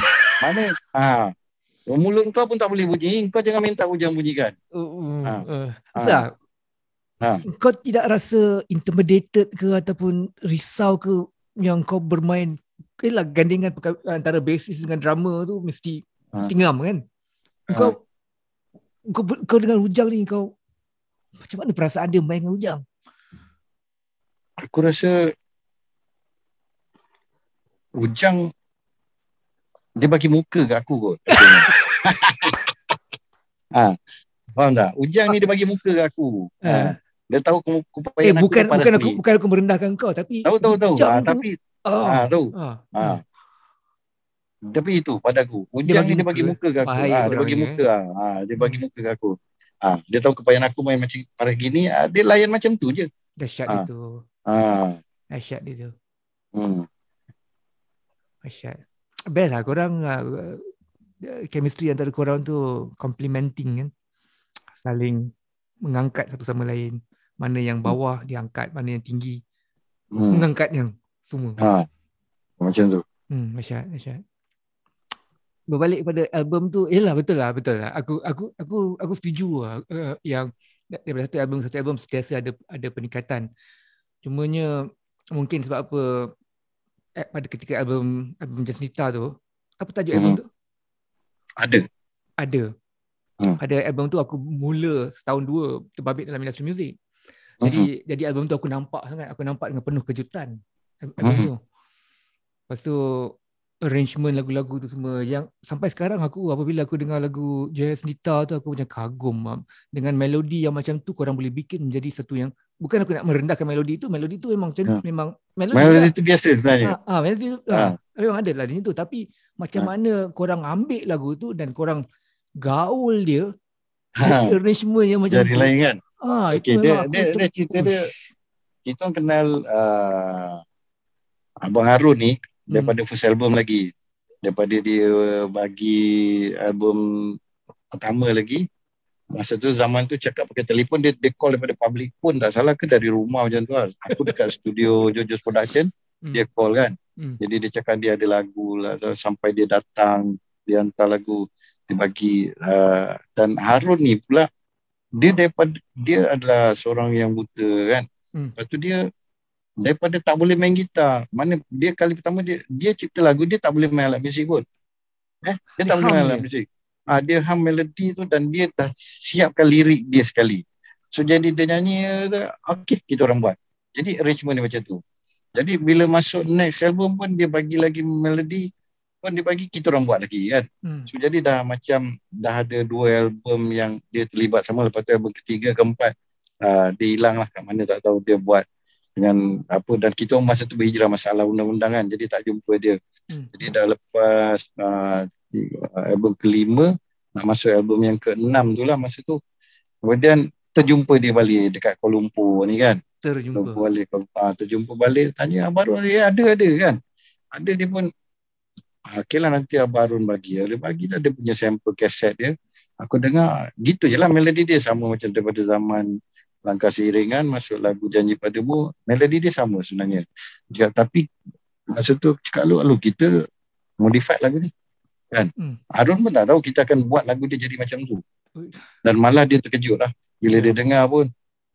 Lain jadi macam dia suka lah. Lepas tu kita orang pun buat jadi macam tu, sebab kita rasa kalau kita buat yang normal, dia akan jadi macam yang dulu tu.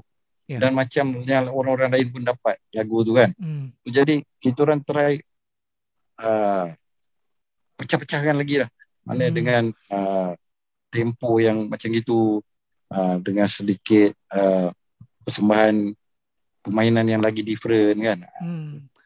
Itu pun masa dah buat pun macam kita ada dengarkan dekat beberapa pemuzik yang profesional lah kan.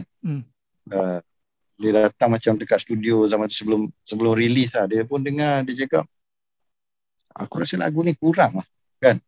Lagu ni Memang tengah. Dia dengar masa melodi, masa baru ke dah full arrangement? Dah full arrangement. Okay. Full arrangement. Dia dekat studio datang, dia dengar, dia kata tak boleh macam lagu ni dengan solo. Tak ada ya, lagu tu tak ada solo part gitar dahsyat-dahsyat kan. Lipat-lipat goreng apa. Tapi yang itulah yang aku nak sebenarnya. Kan? Yang kau nak. Yang aku nak, lepas tu Alung zahirkan jadi macam tu, dan aku siap tak minta Alung untuk tambah lagi. Bagi aku itu dah lengkap. Walau contoh macam kau make up satu muka, tapi kau tengok kau punya blushes, shadow, lipstick semua masih banyak lagi. Takkan kau nak habiskan? Kadang kau make up tu dah sempurna. Faham tak? Tapi alat make up ni banyak lagi ni. Boleh penuh lagi ni kalau nak lukis ni kan. Tapi kalau kau penuhkan, dah jadi badut dah nanti. Dia bukan dah jadi bidadari. Macam tadi kau dah make up dah bidadari. Bila kau tambah lagi, joker lah. Kan? Contoh lah macam tu. Itu yang benda yang interesting tu. Sebagai artis kita kena tahu mana titik cukup dia. Mana garisan cukup dia kan. Betul macam cakap tu. Make up banyak lagi ni. Sebab tu benda-benda macam tu dia cara subjektif kan. Sampai macam aku bagi yang aku dengar tu, dia professional musician. Dan dia pun dah record banyak lagu juga kan. Tapi dia komen lagu tu tak cukup pada dia kan. Dia tak cukup. Tapi pandangan dia yang tak cukup tidak mempengaruhi aku untuk aku ubah apa yang aku rasa dah cukup. This is enough sebenarnya. Macam tu. Dia tak mengubah pandangan aku yang aku cakap lagu tu dah cukup. Jadi keyakinan aku tepat membuahkan hasil. Alhamdulillah. Dan engkau sendiri apabila kau dengar lagu tu dalam bentuk togel dia tu, dalam bentuk bear macam tu, engkau dah boleh engkau dah terima dia, ni okey. Ke ataupun engkau bertelagah dengan Alung ke, okey tak okey ataupun kita tak ada. Kita okey, kita buat tu, cuma kita orang takut orang record company tak gembira. Faham tak? Sebab kita orang ni dah melalui kerenah syarikat rakaman. Cuma nasib baik masa tu kita berhijrah ke NAR lah. NAR baru kan untuk kita orang. Jadi mungkin dia tak petikkan apa. Sebab sebelum tu kita orang berapa tahun dekat BMG. Yalah, bayangkan kita orang tak ada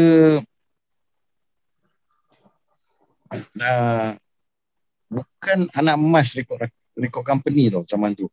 BMG ni kau ada Search, kau ada Wing, kau ada Ziana Zain kan. Kau ada itu, kau ada ini, kau ada Slam, semua yang jual ratus-ratus ribu ni album ni. Exist, apa ni? Macam tu tak, contohlah macam tu. Bagi aku, diorang kata Exist, apa ni? Album pertama je jual, album lepas tu semua dah tak laku sangat lah, senang dia cakap kan. Tapi kita orang tetap cari ruang untuk bela band kita sendiri. Kita nak bela dan kita nak bela band kita sendiri. Dan kita orang nak ada macam ni. So jadi kita terpaksa melalui kerenah syarikat rakaman punya pandangan, kehendak tau, macam tu. So jadi dekat situ kau dekat mana ada percentage mengalah, percentage terima kan, macam tu. Jadi bukan senang. Yang leceh ni dekat situ. Sehinggalah album kau release. Sebab diorang ni minta itu ini, tapi sebenarnya diorang pun tak tahu dia diorang bukan producer kan. Diorang cuma kebanyakannya jadi kerenah gitu gini ni PR kan. Bila eksekutif syarikat rakaman dia tanya PR, seolah-olah PR ni sebenarnya PR ni lain patutnya dengar eksekutif nak cakap macam mana. Eksekutif patutnya dia menyampaikan producer punya direction dan eksekutif dah faham direction daripada producer kan. Jadi dia tinggal arahkan pegawai promosi syarikat rakaman untuk buat ini kan. Tapi kebanyakannya zaman-zaman tu dekat record company ni, diorang eksekutif tanya dulu dekat PR, seolah-olah PR ni yang tahu lagu mana boleh pergi. Faham tak? Itu yang dah terbalik. Itu sebenarnya kalau layan sangat semua PR-nya tu, rosak album kau sebenarnya. Album kau rosak. Betul sebenarnya. Album kau boleh rosak. Betul. Kau kena cakap pasal bab ni lah, Musa. Satu hari ni kau kena cakap pasal bab ni. Kau kena duduk dalam satu simposium ke, satu seminar ke kan. Kau kena cakap benda ni.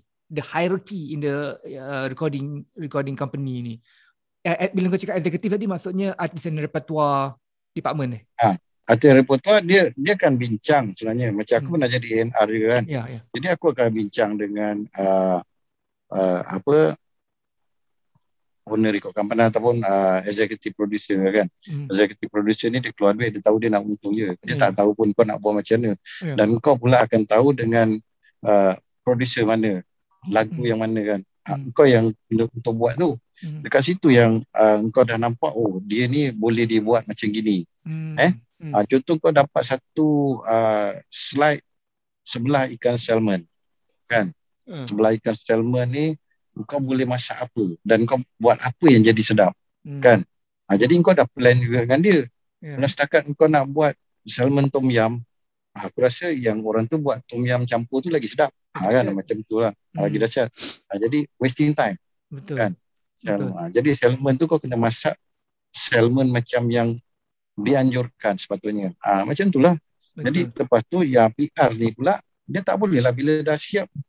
Saya rasa salmon ni tak sepatutnya digoreng. Salmon ni sepatutnya gitu pula. Sepatutnya PR ni dia tinggal sambut je, agihkan kan. Kenapa dia masak macam ni, kenapa dia gitu kan. Barulah dia ikut direction sebenarnya. Ini tak, bila tu pusing balik dekat PR kata lagu ni tak boleh pergi, kena buat lagu macam itu. Jadi aku lalui kerena ni dulu dalam record company. Masa kau sebagai artis lagi daripada artis lagi. Dekat BMG lagi kau nak, sebab aku bagi kau contoh macam May aku bagi contoh. Masa tu May daripada SRC tak salah aku. Dekat SRC May masa tu zaman Yanzen asalnya kan. Tak salah aku. Yanzen lah. Dia daripada SRC dia bawa ke BMG. Dekat SRC kau raja. Sekali kau masuk ke BMG kau macam tak ada apa-apa. Contohlah macam tu kan. Itu yang kadang-kadang aku pernah gunakan sedikit hujah lah. Macam daripada kau duduk syurga, lebih baik kau jadi raja kat neraka. Kan. Aku pernah gunakan istilah macam tu. Faham tak kan? Macam sini syurga. Kat sini syurga. Kat sana neraka. Tapi kat sana kau jadi raja. Tak best ke? Kan? Lagi best. Kan? Itu sebenarnya.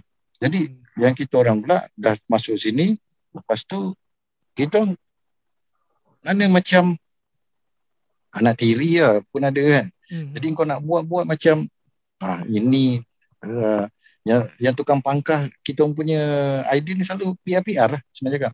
PR kata ni tak boleh lah, gini lah, gitulah kan. Tapi bila tiba-tiba zap album tu meletup dekat Indonesia, dia orang pusing balik pula kan. Baru nak cerita album dia orang. Tapi masa kita orang edarkan kat Malaysia, kau tak support pun supaya album ni meletup. Tapi bila bawa kat Indonesia, album tu meletup kan, baru kau rasa macam betul lah direction yang kita orang buat. Macam dia punya tangan sangat lah pula. Macam tu. So jadi kerana nasib baik juga bila album tu meletup kat Indonesia, kita orang mendapat kepercayaan lagi untuk produce ikut kehendak kita orang lagi. Macam 60% or 50% daripada idea tu kan. Kalau tak, record company tak nak ni macam ni tak boleh pergi. Macam itu tak boleh. Kan sentiasa tak boleh je. Yang boleh tak tahu macam mana kan. Orang pun tak tahu sebenarnya. Dia pun tak tahu macam ni. Dia pun tak tahu. Sampai jadi benda tu dah keluar, dah siap baru dong. Dah keluar pun dia tak tahu. Dia sampai tengok meletup. Meletup baru betul lah ni. Dia nak macam tu. Betul. Tapi kalau orang yang selalu buat meletup, dia orang dengar terus macam, ini bagus ni, meletup ni nanti. Dah meletup pula, belum apa-apa dah meletup. Besok bila tak pergi, kan, semua menikus. Salahkan tu, salahkan ni, muka tak kacak, kan, kulit album tak betul, kan. Bagi macam, aku kulit album tak menjamin album tu boleh jual, sukses. Sebab tu aku bila siap je album, aku tak terlalu obses dengan kulit album. Bagi aku kulit album ni, aku tak target pun untuk menang AIM. Senang cakap macam tu kan. Tak menang pun tak apa. Sebab kalau menang pun dia tak menyebabkan album aku dijual bertambah lagi banyak unitnya. Tapi kalau kau menang best album ke best pop album ke, itu lain. Mungkin jumlah jualan dia akan bertambah lagi. Macam tu. Tapi kalau setakat menang kulit album terbaik, album kau, Bagi aku tu anugerah untuk orang yang buat kulit album. Kan, Hmm. untuk album tu janganlah harap untuk jual banyak sangat kan. Just kulit album je menang. Hmm. Ha, Hmm. kan? Apabila 10 tahun atau 20 tahun berlalu kan, apabila kita tengok album-album yang dah 10 tahun, 20 tahun tu kan. Hmm. Kadang-kadang kita tengok contohnya lah macam album Baba, Aidit punya Hmm. band dulu tu. Ha. Kan dahsyat album tu. Dahsyat gila Album tu tu. sound sedap tu. Sedap gitu. Ha. Pengajar Aidit tu. Sedap. Ha. Tapi Sound dia masalah sedap. apa tahun 95 lebih kurang kan? Lebih kurang aku dah tak ingat. Aku ingat lagi zaman tu, ingat lagi. Sebab aku pernah pun ada show dengan Baba juga dulu. Korang ada? Aku pernah jumpa Aidit ada show kan, tapi aku tengok dengar ni sebab zaman tu lagu diorang tu tak boleh menandingi lagu macam Tajam Nikah punya album kan. Dekat situ time tu. Dan Pada aku zaman tu banyak kau dengar balik album zaman tu, baik Blasting ke kumpulan apa, masing-masing dekat album tu ada lagu-lagu sedap bila kau dengar balik kan. Macam ada banyak lagu-lagu sedap, tapi zaman tu tak berapa nak pergi lah kan, sebab mungkin radio station pun itu je yang ada zaman tu kan. Dan point aku tadi tu, album-album yang sedap yang ada pada satu-satu era atau satu zaman tu, yang membunuh album tu sendiri adalah ketidak committed, committal of the PR and the marketing department. Macam kau cakap tadi tu, satu bila diorang dapat material produk tu, apa aku nak buat? Apa aku nak buat satu? Aku sendiri pun tak ada appreciation terhadap benda tu. Macam mana aku nak jual?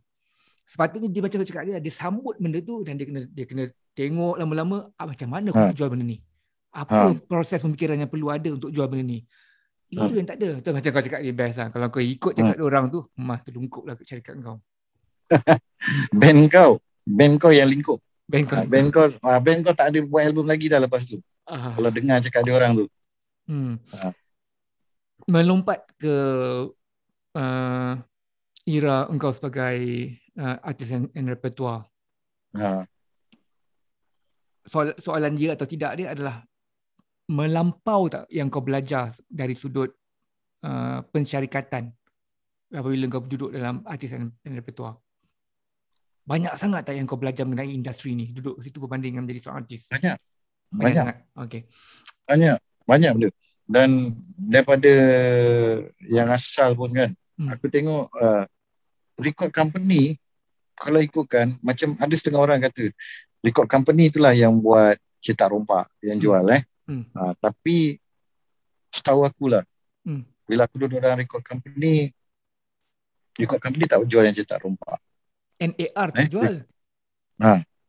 Tak, betul. NAR tak jual. Yang record company lain macam BMG ke apa kan, pun dia tak ada department. Contoh kan, sebab aku pernah duduk BMG, aku pernah duduk dekat NAR. Jadi aku tengok BMG pun tak ada keluarkan unit yang untuk cetak rompaknya, counterfeitnya apa kan, tak ada. Tapi yang lain daripada label tu pun kau tak boleh buktikan, dan jadi kau tak boleh terus tunding yang itu dia punya usaha ke untuk buat benda-benda cetak rompak kan. Sebab kalau diorang buat ni mungkin zaman sebelum yang diorang dapat label jadi international label lah, mungkin yang itu zaman-zaman ada label grade A, grade B zaman tu kan. Grade A, grade B punya original. Zaman-zaman tu mungkin kita, tapi zaman tu aku tak ada lagi. Tak terlibat. Jadi aku tak boleh tu. Tapi masa time kau ada di situ, kau tidak menyaksikannya.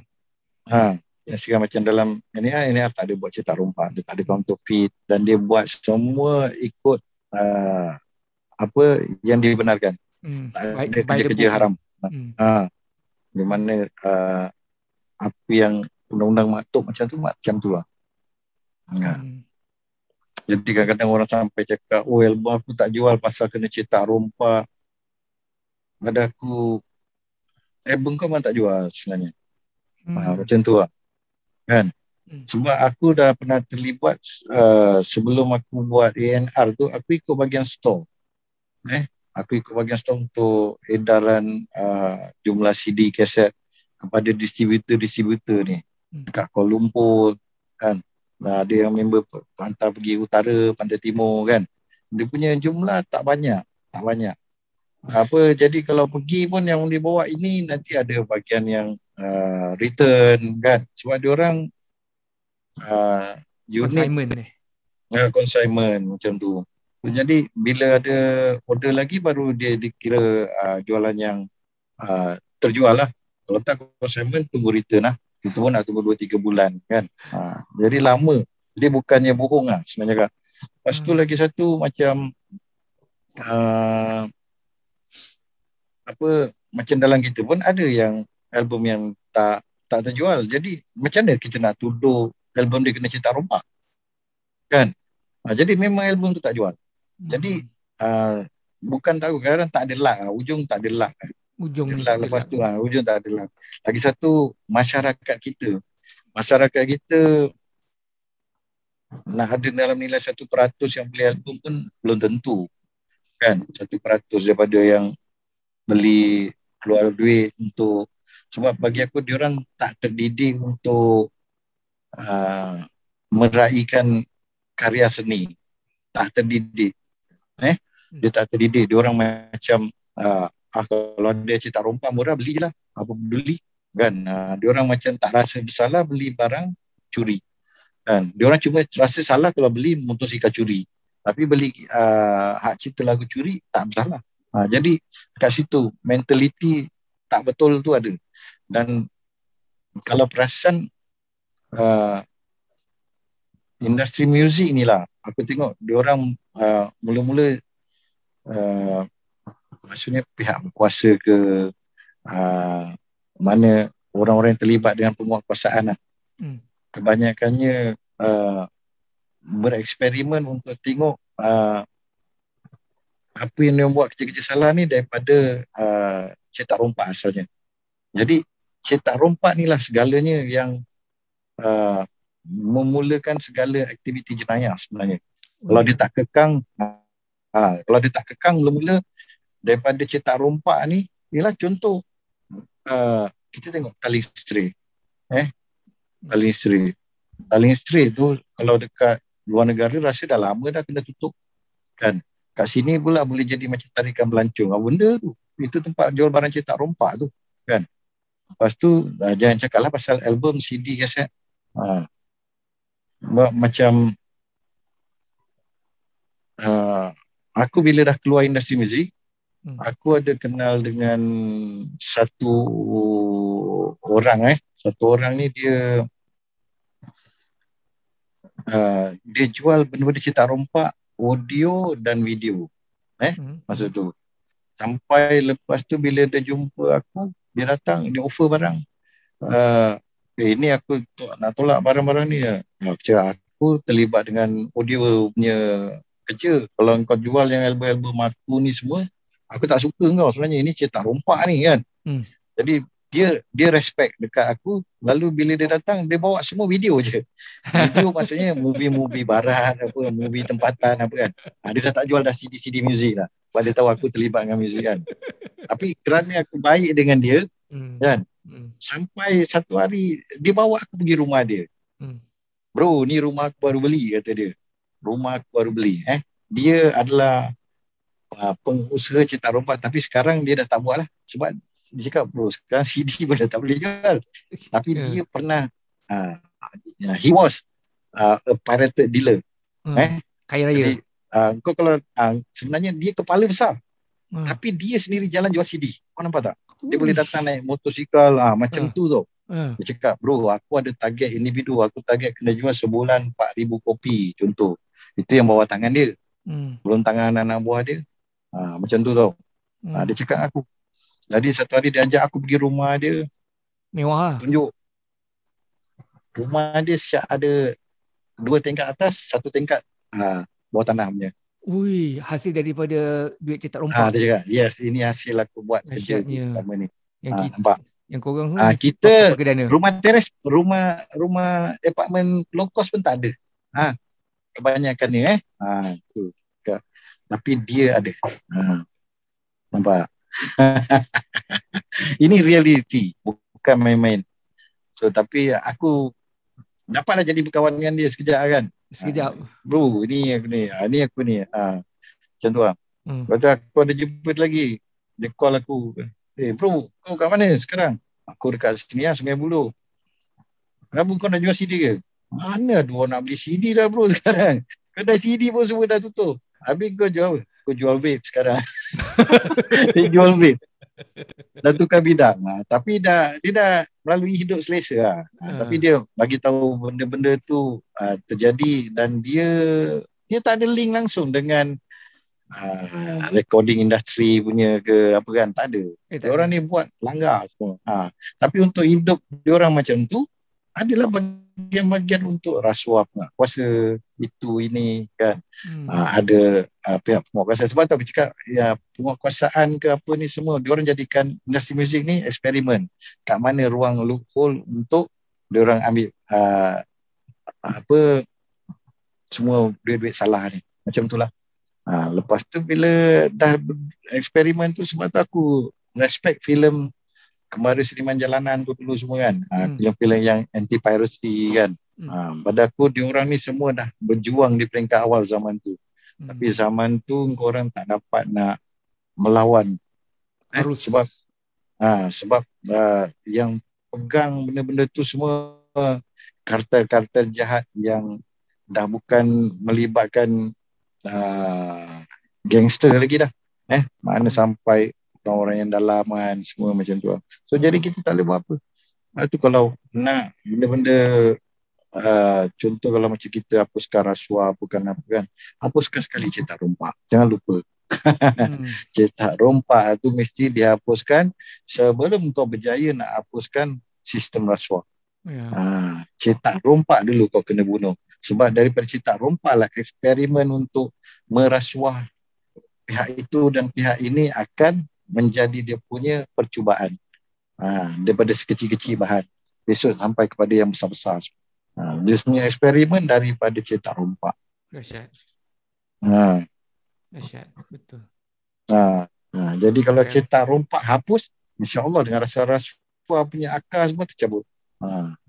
Mana memang cetak rompak tu nombor satu. Betul. Jadi lepas tu aku respect orang-orang yang berjuang daripada tahun 80-an kan.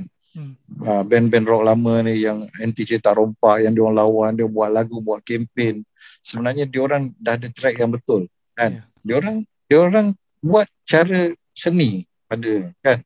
Tapi hasilnya tak, sayanglah hasilnya tak sampai membunuh semua tu. Diorang tetap hidup. Makin malam makin besar. Malah orang seni yang terpaksa berkorban. Dah macam kita tadi, orang seni, rumah low cost pun tak ada yang ada kan. Tapi pakai piracy tadi, rumah 2 tingkat kat atas tanah, 1 tingkat kat bawah tanah. Kau ngajar. Asyik. Dari segi mikronya memang betul. Aku setuju dengan cakap cetak rompak tu. Tapi daripada segi dari segi kenegaraan pun, kalau kita tidak ada pemerintah ataupun dan undang-undang yang mana melindungi para pengkarya dan para pencipta dari cetak rompak, negara tu untuk maju akan sukar lah, kerana copyright dan patent tidak akan terpelihara. Para inventors, para pencipta tidak akan terpelihara.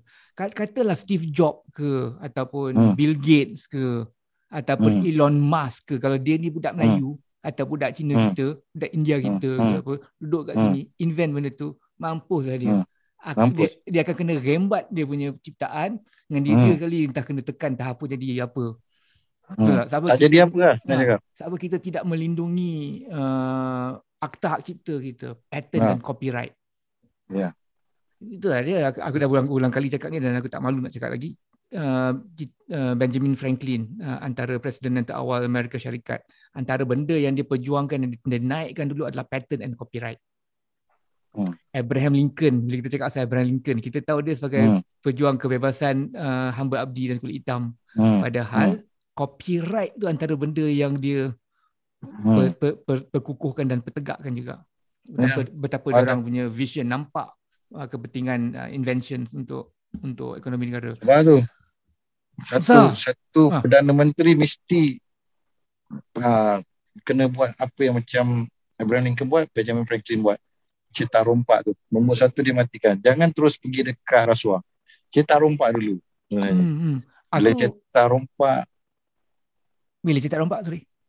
bila cetak rompak tu dapat diorang kekang, rasuah tu pun akan segan nak hidup. Ya, betul.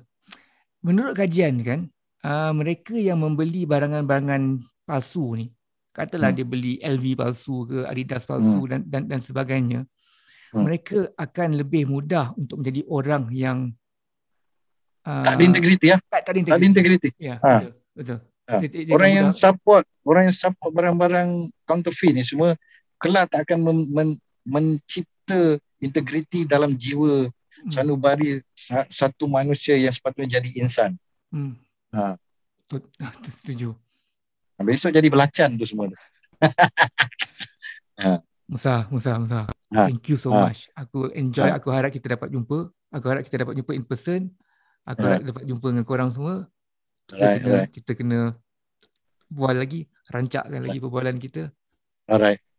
Terima kasih banyak-banyak. Terima kasih untuk malam ni. Terima kasih untuk malam ni. Alright. Thank you. Salam hormat. Right.